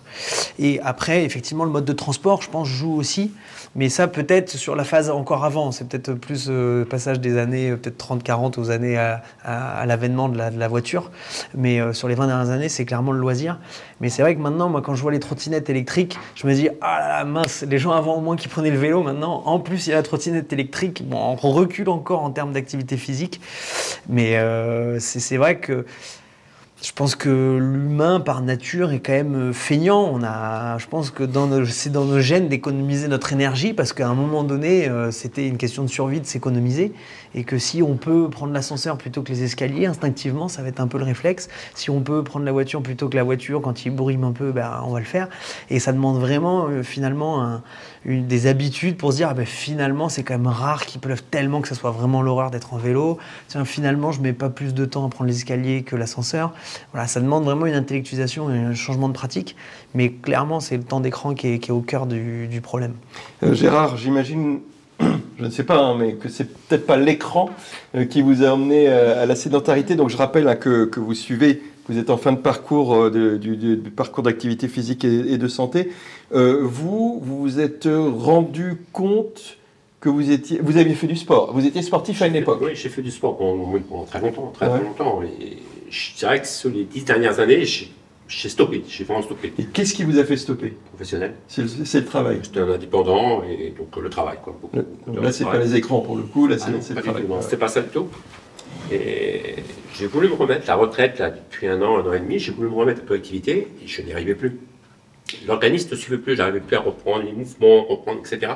C'était trop dur, les articulations ne suivaient plus. Tout, même une marche un petit peu rapide. La marche aussi, ça restait, mais j'étais habitué à faire du sport davantage, aller plus loin. Quoi, là, il y a une comparaison par rapport à l'avant. Ouais, c'est ça, la marche, oui, toujours, il n'y a pas ça beaucoup, mais je voulais aller beaucoup plus loin et je n'arrivais plus. L'organisme ne suivait plus, je n'arrivais pas à reprendre, plus la force, et les mouvements trop durs, les genoux, etc., tout était dur, les hanches, c'était laborieux, quoi, très laborieux. Et je suis arrivé sur ces cours-là. Sur conseil du médecin, sur volonté de découverte. C'est pas que existait. C'est un kiné sur mon genre kiné sur Angers qui m'en a parlé. Il m'a dit c'est-toi un peu. Et j'y suis arrivé comme ça. Et je suis arrivé ici. Et donc j'ai déposé le dossier et c'était un bienfait énorme. Quoi. Ça fait 2 mois et demi, hein, je crois à peine 3 mois. Une vingtaine de séances, mais oui. Alors, on va voir tout à l'heure ce que vous faites dans ces séances, justement, de la manière dont vous êtes accompagné, puis comment vous vous sentez aujourd'hui. On pourra peut-être voir, vous avez certainement d'autres exemples, Lorraine, peut-être à nous donner. J'aimerais qu'on voit avec vous, Manuela, le deuxième effet qui se coule, on va dire, de la sédentarité, puisque celle-ci... Je lance comme ça, mais c'est l'impression que j'ai, donc c'est pas du tout factuel, mais vous allez peut-être me confirmer. Avec la sédentarité, cet espace de loisir passé devant les écrans, il y a des problèmes de nutrition aussi qui viennent souvent se rajouter. C'est-à-dire qu'on n'a pas le même rapport à la nourriture quand on est assis devant un écran. On va peut-être aller manger différemment, manger moins bien, plus sucré. Est-ce que ça se ressent ou est-ce qu'il y a des études dessus qui le montrent? Alors, il y a des études, bien sûr, et on le constate quotidiennement avec nos patients en consultation ou en prise en charge hospitalière, où en fait l'inactivité et la sédentarité entraînent davantage de grignotage. Et on grignote, du coup, en fait, on mange moins en pleine conscience et on est focalisé sur plutôt l'écran en lui-même. Et si on a un paquet de chips ou un paquet de bonbons, on ne va pas forcément se centrer sur son paquet et continuer à manger et de plus être dans la maîtrise du coup de cette prise de conscience, son rapport au corps, ou du coup le remplissage de l'estomac, on s'en rend même plus compte, jusqu'à se rendre malade pour certains. Du coup, à un moment donné, il dit bah non, là je suis pas bien. Mais l'esprit étant envahi par ces écrans, les gens se rendent même plus compte du coup de la quantité qu'ils peuvent consommer sur une très courte durée.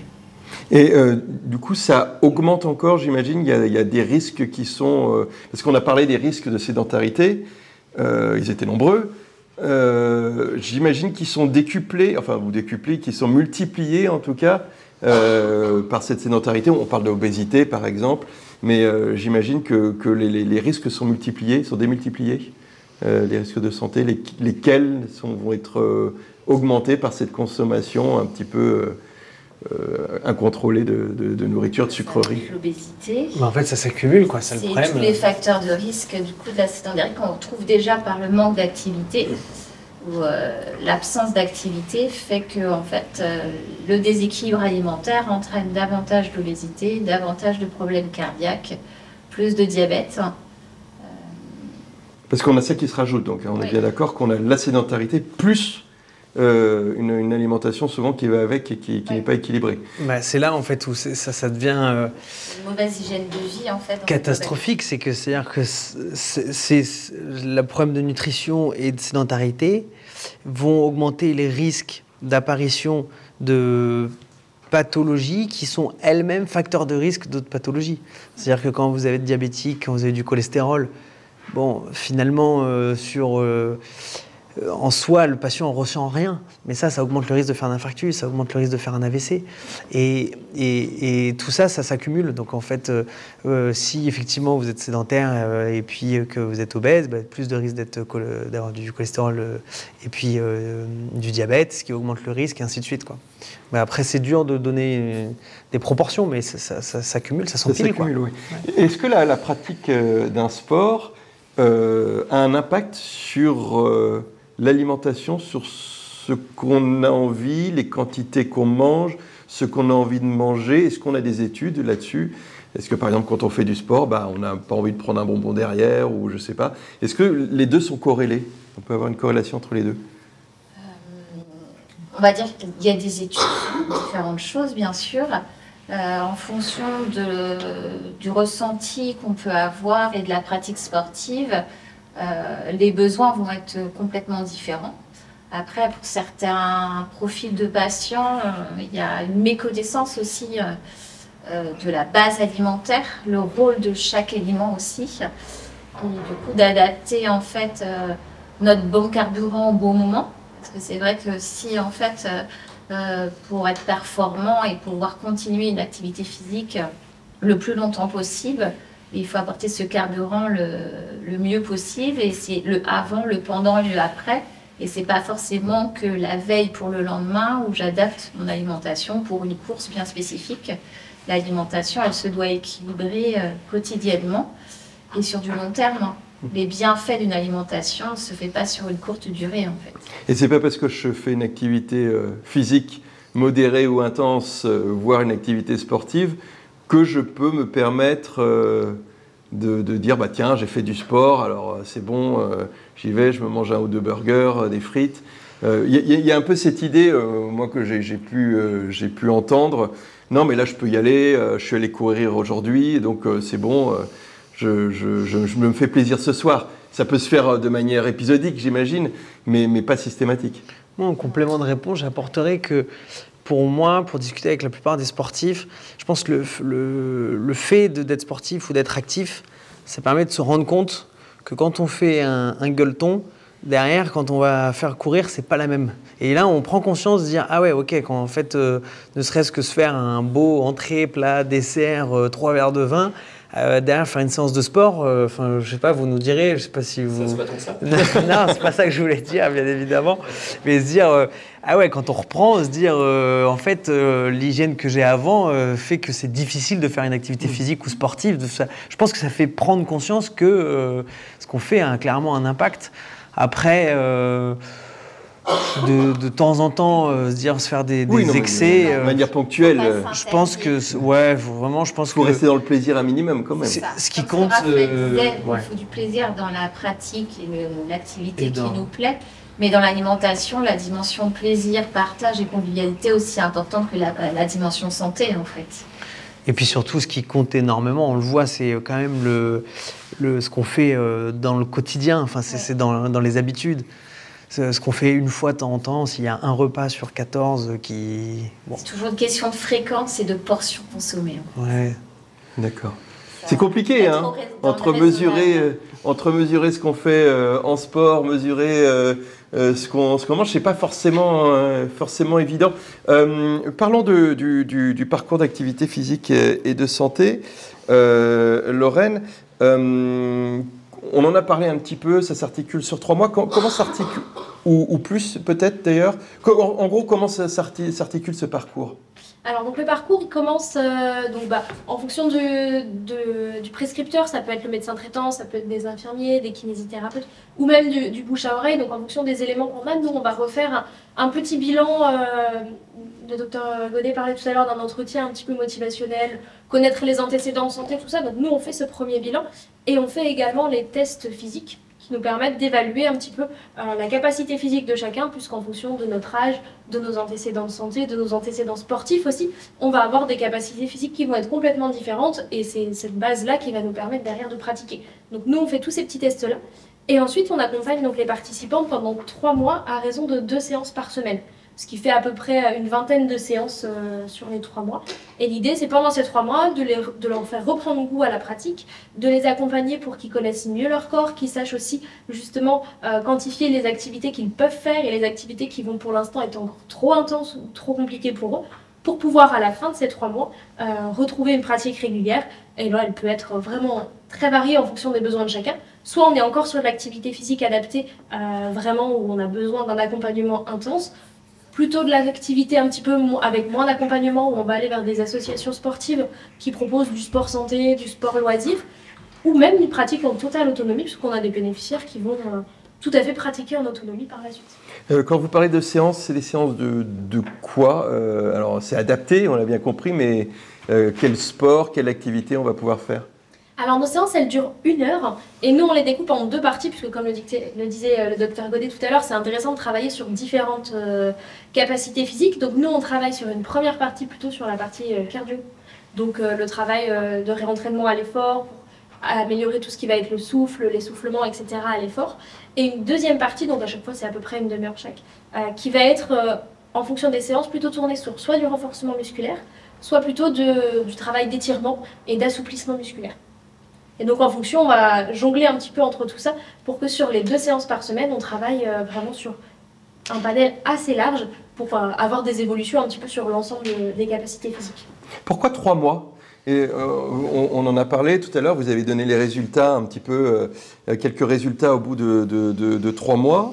Est-ce que je suis sédentaire, je commence à avoir des petits soucis de santé peut-être, ou pas, mais en tout cas, voilà, je suis sédentaire. J'ai envie de m'y remettre. Est-ce que c'est avant qu'on ait des résultats, que ce soit psychologique, peut-être se sentir mieux, que ce soit physique, est-ce que c'est 3 mois, c'est une limite, c'est une temporalité qui a été étudiée? En gros, à partir de quel moment, quand je suis sédentaire et que je m'y remets, je commence à ressentir les bienfaits, ou même pas à ressentir, mais mon corps va commencer à ressentir les bienfaits? On a cette période de 3 mois ou... Alors moi, je ne saurais pas dire à partir de combien, mais ce qu'on peut dire maintenant, avec l'étude qu'on a faite, c'est dire à 3 mois, en tout cas, il y a déjà des bénéfices. Alors, est-ce que ça apparaît plus tôt? Il faudrait faire d'autres études.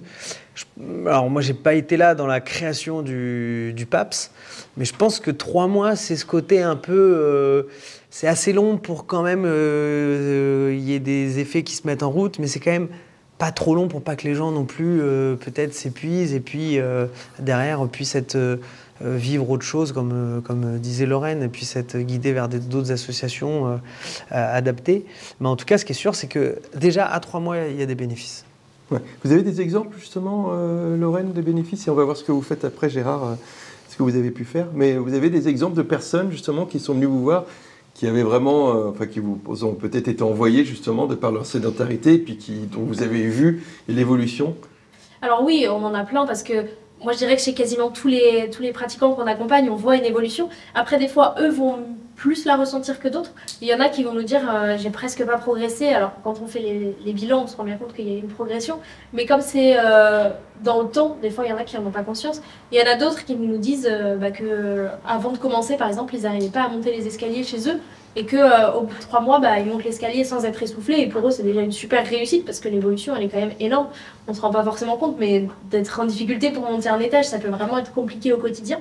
Donc, on a des évolutions qui vont être très variables d'une personne à l'autre. On en a qui vont arriver en nous disant « mais je ne peux plus faire de sport parce que j'ai trop de douleurs et mon corps n'arrive plus du tout ». Et qui au bout de 3 mois nous disent « ah finalement, en fait, si, je suis encore capable de faire plein de choses ». On va vraiment avoir des évolutions qui vont être très différentes en fonction de chacun et qui vont aussi beaucoup dépendre des objectifs de chacun.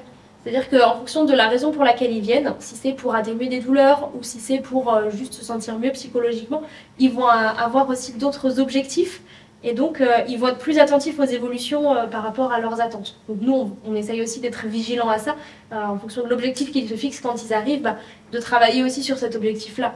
En parallèle, on travaille bien sûr sur l'ensemble, mais d'accentuer un petit peu sur cet objectif, puisque l'atteinte de cet objectif, c'est ce qui va potentiellement les aider à continuer par la suite. C'est très varié au niveau des évolutions. Le temps aussi que les gens mettent pour évoluer est hyper variable. On a des gens qui, au bout d'1 mois, nous disent déjà commencer à ressentir des bénéfices, parce qu'ils avaient probablement un passif déjà de sportif, ou parce qu'ils ont eu un passif en amont, ou alors qu'ils avaient continué à conserver quand même un taux d'activité physique assez léger, donc c'était plutôt mettre un petit coup de pouce. On en a d'autres, au bout de 3 mois, ils sentent qu'ils ont encore besoin de continuer, et donc on va avoir des résultats vraiment très importants plutôt aux abords de 6 mois. C'est vraiment très variable d'une personne à une autre, il n'y a pas de norme. C'est intéressant ce que vous dites au niveau de justement ceux qui ont un passé sportif. Peut-être qu'on peut y revenir sur le passé sportif. Est-ce que tout sport que je fais aujourd'hui aura un impact positif dans un futur lointain? Là, par exemple, on dit, voilà, on a fait, comme Gérard, j'ai fait du sport il y a longtemps. Quand je m'y remets, j'ai plus de facilité, j'ai plus de... Ou est-ce que, de toute façon, qu'on ait pu être un grand sportif quand on était jeune, on s'arrête, de toute façon, tous les bienfaits qu'on a pu avoir, c'est fini, on n'aurait pas dû arrêter. Oui, quand même, est-ce qu'il y a un petit reste? Non, malheureusement, non.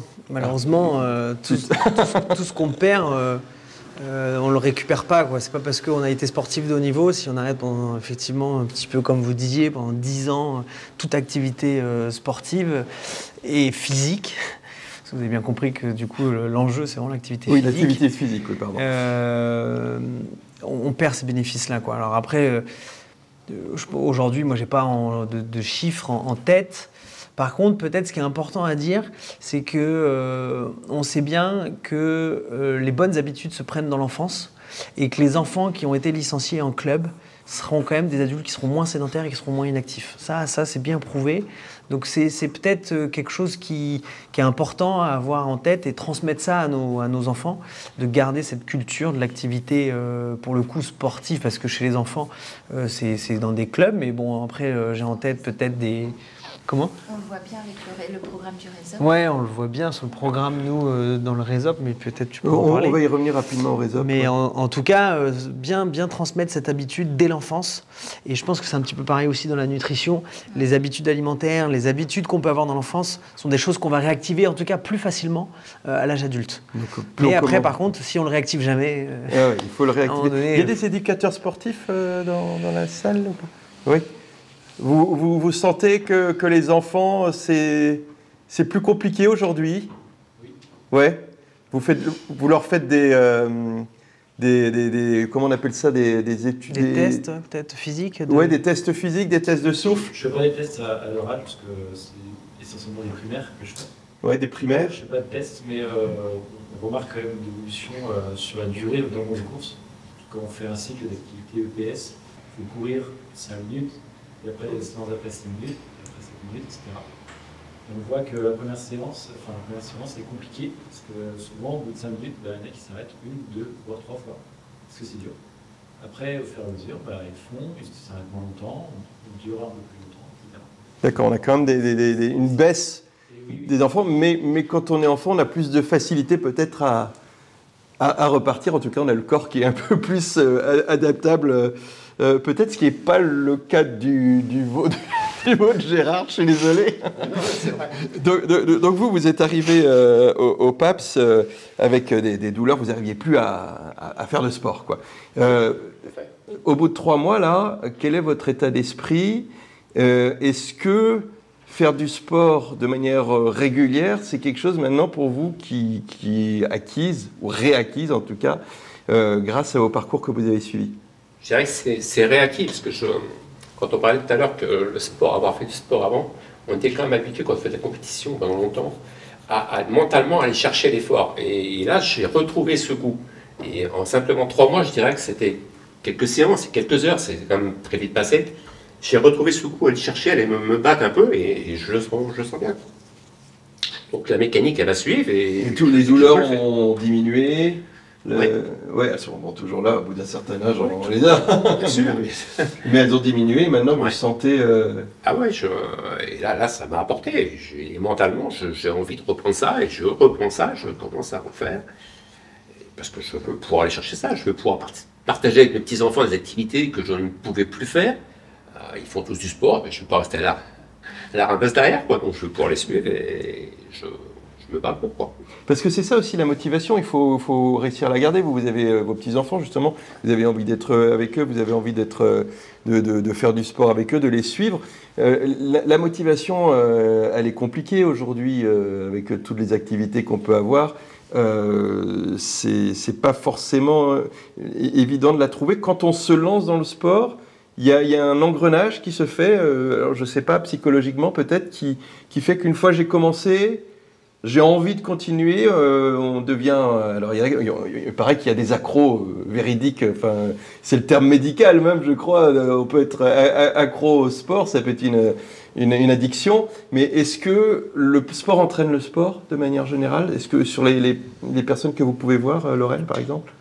Alors, je sais que le sport, on dit que quand on pratique de l'activité physique, on sécrète ce qu'on appelle l'hormone du activité bonheur. physique, pardon. Donc c'est vrai que psychologiquement, c'est aussi quelque chose qui apporte et qui fait du bien. Ça, effectivement, ça a été prouvé scientifiquement. Alors, j'ai pas des études, mais Raphaël en a peut-être pour me compléter. Nous, effectivement, on voit bien chez les gens que quand ils pratiquent et qu'ils trouvent l'activité qui leur correspond, parce que c'est surtout ça. Et l'activité physique, on a la chance, je trouve, maintenant que le fait que ça se développe aussi sur cet esprit santé, on a aussi beaucoup de choses qui se développent avec cette notion de plaisir qui est très importante, où on met un petit peu de côté cet esprit compétitif, mais où on est vraiment à chercher l'activité physique qui va plaire. Et moi, je trouve que c'est le plus important, hein, c'est aussi ce que disait Raphaël tout à l'heure. Pour être motivé, il faut avoir une activité qui nous plaît. Et nous, c'est vraiment ce qu'on essaye de mettre en avant, de trouver l'activité qui plaît, parce que c'est ce qui va permettre de continuer. Donc après, il y a différents objectifs. Il y en a, c'est de pouvoir, effectivement, là, comme c'est le cas pour Gérard, de pouvoir faire l'activité avec leurs petits-enfants. Il y en a d'autres, ça va être de pouvoir retourner marcher avec leur groupe de copains le week-end. Il y en a, ça va être de pouvoir faire une course de 5 km pour se mettre un petit peu de défi et d'avoir une course de 5 km tous les 4-5 mois et d'essayer d'avoir ça. Donc c'est vraiment à partir de chacun, de son parcours de vie, mais aussi de sa vie actuelle et de ses capacités par rapport à son emploi du temps, trouver la motivation et ce qui correspond avec ses objectifs de vie. On est vraiment très loin d'un objectif de compétition, on est vraiment plutôt sur, dans ma vie de tous les jours, de quoi j'ai besoin pour pouvoir réussir à être au sommet. Du bien-être et du plaisir. On parlait des enfants donc, et de leur activité sportive. On peut peut-être aller sur le RESOP. Réhabilitation à l'effort, surpoids, obésité pédiatrique. Est-ce que vous pouvez nous expliquer qui vous recevez qui sont des enfants, de quel âge, dans quelles conditions, et qu'est-ce que vous faites quand vous les recevez, qu'est-ce que vous leur proposez? Donc là, je vais parler au nom de l'équipe et puis surtout du docteur Josset qui n'est pas là ce soir. Donc ce programme RESOP du coup a été initié en octobre 2021. Donc ça tenait à cœur du coup Dr Josset de par du coup sa pratique du coup en pédiatrie. Donc en fait c'est un groupe, on essaie d'avoir des groupes de jeunes entre 4 et 8 maximum sur des sessions. En fait on revient à peu près comme tout à l'heure sur 3 mois, sur 12 semaines, 2 fois par semaine. Donc c'est sur l'hôpital de jour. Donc les critères un peu d'inclusion, ça va être des jeunes entre 8 et 16 ans. Donc souvent ils sont adressés par le pédiatre, par le médecin traitant, mais ça peut être aussi par des paramédicaux, des transversaux en fonction du coup déjà du suivi, ou notamment aussi les diététiciens ou libéraux quand il y a besoin. Donc c'est des demi-journées, donc le lundi après-midi et le mercredi après-midi. Donc il y a une autorisation médicale d'absence pour la partie scolaire plus le lundi. Donc c'est une prise à charge en 100% par la sécurité sociale, avec possibilité du coup de moyens de transport. Et donc en fait sur ce programme, comme le nom l'indique, c'est vraiment une réhabilitation du coup à l'effort. Donc la majorité du coup du programme, c'est de l'activité physique avec Nathalie Boulot qui est à APA, où on essaye du coup de les réhabituer du coup à une mise en mouvement de leur corps, de se réapproprier en fait que du coup bouger, des fois ça peut faire souffrir, que du coup bouger n'est pas voilà, mais qu'il y a des bienfaits au niveau bien-être, mais aussi corporel. Et on intègre en parallèle des ateliers de groupe et en individuel. Donc groupe, ça va être avec moi sur des ateliers un peu plus alimentation, nutrition sur les bases, sur les dimensions, sur l'équilibre alimentaire, comment confectionner un menu. Après le binôme avec Odile Moulin qui est psychologue du sport. où là, on va être aussi dans le travail de la gestion des émotions. Après, on a intégré depuis l'année dernière les ergothérapeutes aussi, plus pour tout ce qui est activité de la vie quotidienne, savoir du coup réaliser les tâches du quotidien. En partenariat, on fait aussi un atelier cuisine où là, il y a une immersion également pour faire les courses. Donc, on se rend compte aussi, et là on en a fait un la semaine dernière, que du coup l'influence des packaging, la méconnaissance du coup de choix des fruits ou des légumes en fonction des saisons. Le prix, pas forcément. Après, il y a des plus grands et des plus jeunes. Donc après, il y a aussi la maturité, mais le prix au kilo. Donc c'est vraiment tout ça. Ou se repérer dans un magasin aussi. On voit ceux qui font les courses avec les parents ou ceux qui réalisent que des drives. Donc ça aussi, ça entre aussi dans le quotidien, mais c'est important aussi dans cette dimension alimentaire. Et la confection après, du coup, plutôt d'un goûter convivial. Et la prise de conscience, comme on disait, du coup, de cet remplissage de l'estomac, parce que les jeunes, du coup, ne se rendent même plus compte si l'estomac est rempli ou pas, en fait. D'accord. Donc, c'est assez varié. Et dans l'activité physique, ben, ça va être pareil, du renforcement musculaire. Donc, ça va être plutôt sur appareil, au sol, mais on intègre aussi en collectif avec les professionnels des ateliers plutôt d'activités sportives à l'extérieur, sur du collectif pour montrer qu'on n'est pas que diététicien ou que médecin ou que psychologue, mais que aussi on est là pour les accompagner sur l'activité sportive. Ils réalisent aussi du coup des séances un peu plus piscine, balnéo, grâce à notre structure du plateau technique sur l'hôpital, où là ils sont 1 heure aussi de piscine. Et contrairement un petit peu aux a priori des reçus qu'on peut avoir, eh bien du coup l'image corporelle, en étant ensemble, ne met pas en difficulté le changement et la mise du maillot de bain par exemple. Parmi les autres programmes, on en a parlé, il y a le Bouger Guérir, l'activité physique adaptée post-cancer. Et puis, vous accompagnez également les femmes enceintes dans des activités sportives, physiques, pardon, j'ai du mal. Activités physiques, vous en avez parlé, Raphaël Godet, tout à l'heure. Une dernière petite question, après on pourra faire des échanges très très rapidement avec le public. On a parlé de soins, on a parlé voilà, de constats déjà, de la sédentarité, des conséquences. On n'a pas parlé beaucoup de prévention,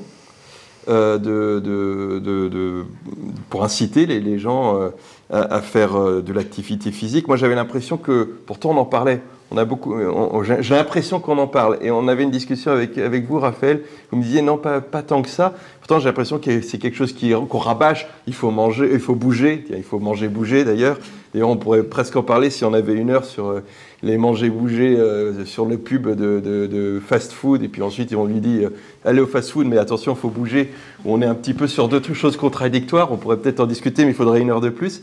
Est-ce que on fait assez de prévention? Est-ce que le public, de manière générale, sait qu'il faut faire de l'activité physique? Moi, j'avais l'impression que si, vous me disiez non.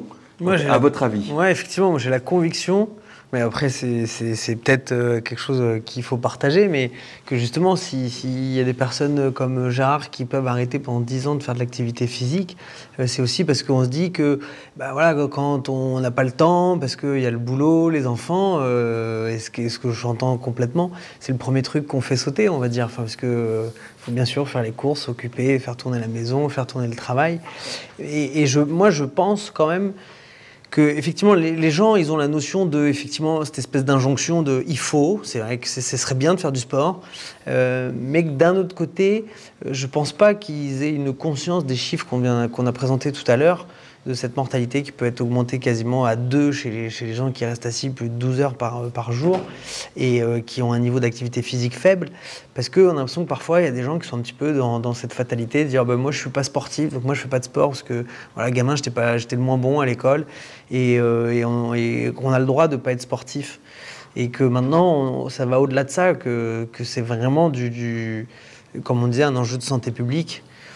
Qu'après, effectivement, on fait les choix qu'on veut, et moi, je ne veux pas être jugeant sur les gens qui sont sédentaires et inactifs, mais qu'en tout cas, je pense quand même que s'il y a une aussi grosse proportion, c'est que quand même, il y a un défaut, à mon sens, d'information que nous, médecins, on se doit de convaincre en tout cas et d'alerter un maximum de gens. Parce que, comme je disais à la fin, je suis persuadé que si demain, un labo inventait un médicament qui apportait autant que l'activité physique, on en aurait tous 3 pilules par jour. Donc, je pense quand même que il faut qu'on casse un petit peu justement cette d'image sportive, cette image c'est pas juste ne pas être gros, quoi. C'est pas juste bien se sentir dans sa peau, non, c'est moins mourir, vivre plus longtemps et en meilleure santé. Je pense pour moi qu'il y a un niveau d'information qui est pas assez élevé, mais c'est ma conviction. Ah oui. Et je sais que vous faites de la prévention, par exemple, puisqu'on s'était croisés à Ménil, où vous faisiez justement une présentation de divers sports et tout ça auprès des jeunes. Hein. Voilà. Effectivement, on essaye de faire de la prévention. Je sais que nous, on a eu la réflexion plusieurs fois quand j'étais notamment en études pour devenir enseignante en activité physique adaptée. Donc tout le long de nos études, on nous présente un petit peu la même chose que ce que nous a présenté Raphaël. Et pour autant, on est assis pendant 8 heures par jour en cours. Et en fait, notre mode d'éducation aujourd'hui auprès des jeunes, que ce soit à partir de la primaire jusqu'aux études supérieures, on est énormément assis. Donc en fait, ça rentre aussi dans des habitudes où on nous dit jamais, là on a fait 1 heure assis, on va se lever, on va aller marcher 10 minutes et puis on va reprendre après. Et ce genre de choses, pour moi, du coup, ça rentre déjà dans des habitudes. Et pour moi, la prévention, elle devrait commencer dès cet âge-là, dans des structures où tout le monde va, comme l'école. Et donc pour moi, effectivement, à ce moment-là, on a une prévention qui manque. On en est conscient, mais après, on est rentré dans des habitudes de vie où on est quand même beaucoup trop assis. Et ça devient tellement une habitude que c'est hyper compliqué aujourd'hui de changer des habitudes de vie qu'on a depuis l'enfance. Ça, c'est un fait, c'est normal. Et donc, effectivement, pour moi, au niveau de la prévention, on la commence en fait trop tard. Et peut-être qu'on devrait... Il y a un coût sanitaire, mais il y a un coût financier très élevé également. Peut-être que si on passait par ce prisme, ça inciterait à faire plus de prévention. Très rapidement, on prend 5 petites minutes parce que Raphaël avait pris un petit quart d'heure en plus. Est-ce qu'il y a des questions, des interrogations, des témoignages que l'un ou l'une de vous voudrait faire? Je ne vous vois pas. Voilà. Oui. Bonsoir. Je suis diabétique de type 2. J'avais eu la chance d'intégrer le réseau diabète au CH de Laval. Et je souhaitais intégrer un PAPS, sauf que c'était principalement sur Laval, pas compatible avec des horaires de travail. Et je voulais savoir si ça s'était un petit peu délocalisé. Et, Alors on a un peu plus d'ateliers maintenant, on est arrivé à 11 ateliers sur le département, donc on arrive effectivement à se développer. Malheureusement, on n'est toujours pas sur le secteur de Mélède-Humaine, donc effectivement sur ce secteur-là, nous on n'est pas présents. Après, il y a d'autres associations qui sont présentes. Je pense à nos collègues qui étaient présents sur le forum tout à l'heure, il n'a malheureusement pas pu rester. L'association Élan, qui est également labellisée Maison Sport Santé, qui eux interviennent sur Mélède-Humaine. Parce qu'après, il y a effectivement le PAPS qui intervient sur le département, mais on est loin d'être les seuls. Il y en a plein d'autres. Il y a l'association Ciel Bleu aussi, qui intervient sur Mélède-Humaine.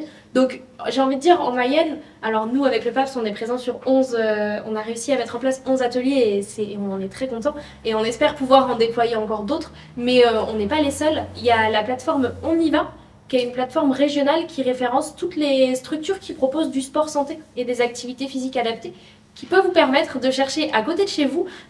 Donc vous allez sur la plateforme, vous rentrez votre adresse ou votre ville et ça va vous donner un panel d'activités physiques qui sont disponibles à proximité de votre domicile. Avec différents éducateurs où c'est classé selon le niveau d'adaptation, on va dire, avec des petites étoiles. Ça va de 1 à 5 étoiles. Et donc c'est une plateforme qui est hyper intéressante et qui vous permet de trouver plein de structures pour faire du sport santé sur toute la région. Donc, y compris en dehors du département. On y va. On vous invite à taper On y va, Pays de la Loire dans le moteur de recherche pour être sûr de tomber dessus. Parce que s'il y a juste On y va, parfois c'est un peu plus dur. On y va, Pays de la Loire. On y va, Pays de la Loire. Et on trouve ce qui est à côté de chez nous. Et c'est vrai qu'on a beaucoup d'associations aussi qui interviennent auprès des EHPAD pour faire du sport aux personnes âgées et tout. On est quand même pas mal lotis. Il faut juste s'y mettre un peu plus en prévention. Une dernière intervention, sinon je vais laisser la parole. Je vais vous donner la parole justement, Jean-François Salard. Oui, pour ce qui est des causes de sédentarité, vous avez surtout évoqué les écrans. Moi, je vis en tant qu'élu les réunions et je pense que dans d'autres domaines, le nombre de réunions aussi a considérablement augmenté. Est-ce qu'il y a eu des études de fait sur les réunions debout? Oui, c'est vraiment ressorti qu'aujourd'hui même il y a même des bureaux assis debout, il y a des choses quand même qui se mettent en place. Parce que je rejoins Lorraine qui dit, ou même Thomas Gérard, qui dit qu'au bout d'un moment, en fait, dans notre mode de vie, entre guillemets, si on se laisse un peu conduire, ben, on va abandonner l'activité physique dans notre quotidien. J'en parlais ce matin, à avoir préparé le topo, j'en parlais avec ma secrétaire que je vois assise de 9h à midi et 13h à 17h. Je lui dis, tu sais, Elodie, il faut absolument qu'on trouve un moment où tu te lèves, au moins il faut qu'on trouve un truc, il faut que tu ailles chercher quelque chose ailleurs à chaque fois, parce que voilà, elle a des temps de position assise inhérentes à son métier. Donc, mais comme tu disais, quand on était petit, on avait les récréations toutes les heures et demie, mais quand on est adulte et qu'on est secrétaire, on n'a plus de récréation à 10h30. Voilà la solution, on relance la récréation. Il faudrait relancer les récréations, oui. Non, mais malheureusement, quand en plus la récréation c'est la pause clope. Bon. Oui, c'est bon. Non, mais alors si vous rajoutez problème sur problème, on s'en sort plus. Ah, mais il faut être réaliste aussi. Mais, Sur la prévention par rapport aux DOS, donc à Cran, on avait créé le PAPS il y a déjà un moment, et au niveau de Relais Santé Bien-être, on l'a proposé à toutes les associations sportives du Pays de Cran. On avait réussi à avoir 6 sections sportives, donc labellisées sport santé, dont la marche nordique qui dépendait de l'athlétisme et tout, et ça permettait que c'était des sections qui étaient non compétition, et on croyait beaucoup dans ce label-là, qui n'existe plus en fait. Malheureusement, non, il n'existe plus, effectivement. Alors après, moi, ce que je trouvais compliqué au niveau du label sport santé, c'est qu'aujourd'hui, dans le sport santé, il existe une multitude de formations et que certaines formations n'étaient pas éligibles au label sport santé et qu'aujourd'hui, il y a beaucoup de fédérations qui développent des formations sport santé. Il y a le basket santé, il y a le soft volley, le fit foot. Et donc, c'est des formations qui permettent à des éducateurs spécialisés dans leur discipline de proposer du sport santé dans leur discipline. Et par exemple, ce genre de formation n'était pas toute reconnue. Donc c'est vrai que ça positionnait aussi les clubs qui faisaient l'effort de former leurs éducateurs sur des fois des marches différentes, alors qu'au final, le contenu proposé était pour moi tout à fait cohérent dans l'ensemble des ateliers. Donc je suis d'accord que c'est dommage qu'il ait disparu, mais en même temps je mets une petite vigilance parce que c'est vrai qu'il crée aussi sur certains points des inégalités avec des associations qui ne peuvent pas forcément se permettre de financer pour leurs éducateurs des formations d'enseignants en activité physique adaptée qui sont quand même une licence TAPS qui dure 3 ans, des formations de BPGEPS pareil qui durent quand même au moins 1 an. Donc je mets quand même une petite vigilance par rapport à ce label qui pour moi n'était pas toujours... Personnellement... Je propose que vous, comme c'est un petit peu particulier, que vous poursuivez la conversation tout à l'heure. Xavier, il y avait il y a encore une question. Une dernière question. Ah pardon, alors une dernière question. Merci beaucoup. Je voulais juste dire, mais M. Salar-Dabir, c'est en dépit du peu de monde qu'il y a ce soir, continuez de faire ce que vous faites. La prévention, c'est d'abord une prise de conscience. Lorsqu'on a vu le professeur Carré à Cran, il y avait en effet plus de 250 personnes et je vois encore les habitants qui nous disent « c'était super, j'ai changé mon mode de vie, je suis moi-même diabétique, insulino-dépendant » et ça a été un peu un coup de foudre comme ça en disant « c'est vrai, je fais n'importe quoi, mon boulot, je justifie que j'ai plus le temps et je faisais beaucoup d'activités physiques avant ». Il faut vraiment redire ce qui est essentiel, c'est que ne pas en faire, c'est augmenter le risque de mortalité. Donc à chacun d'en prendre conscience qu'on a besoin que des médecins, des gens qui sont complètement là-dedans, le redisent à la population. Donc vraiment, soyez pas découragés du bon monde qu'il y a eu ce soir, ils sont beaux, mais continuez. La prévention, c'est ce dont nous avons besoin et ça commence par la prise de conscience un peu scientifique. Enfin, merci à vous. Eh ben, je pense qu'on peut les applaudir. Bravo. Merci à vous. Et je vous laisse donc conclure. Je suis convaincu, effectivement, comme tu l'as dit, que la prévention, c'était à l'intérieur de l'individu qu'il fallait que ça se situe pour une prise de conscience et pour prendre en charge soi-même sa santé. Hein, pas compter toujours sur les autres. Donc, il me reste à remercier tous les intervenants. La date de la prochaine réunion Rendez-vous Santé, qui sera sur les addictions, ce sera le 16 octobre à l'Espace Mayenne. Donc vous pouvez déjà commencer à en faire de la publicité autour de vous. Et puis, on va pouvoir continuer les échanges tranquillement là autour d'un pot maintenant. Voilà, bonne soirée. Merci.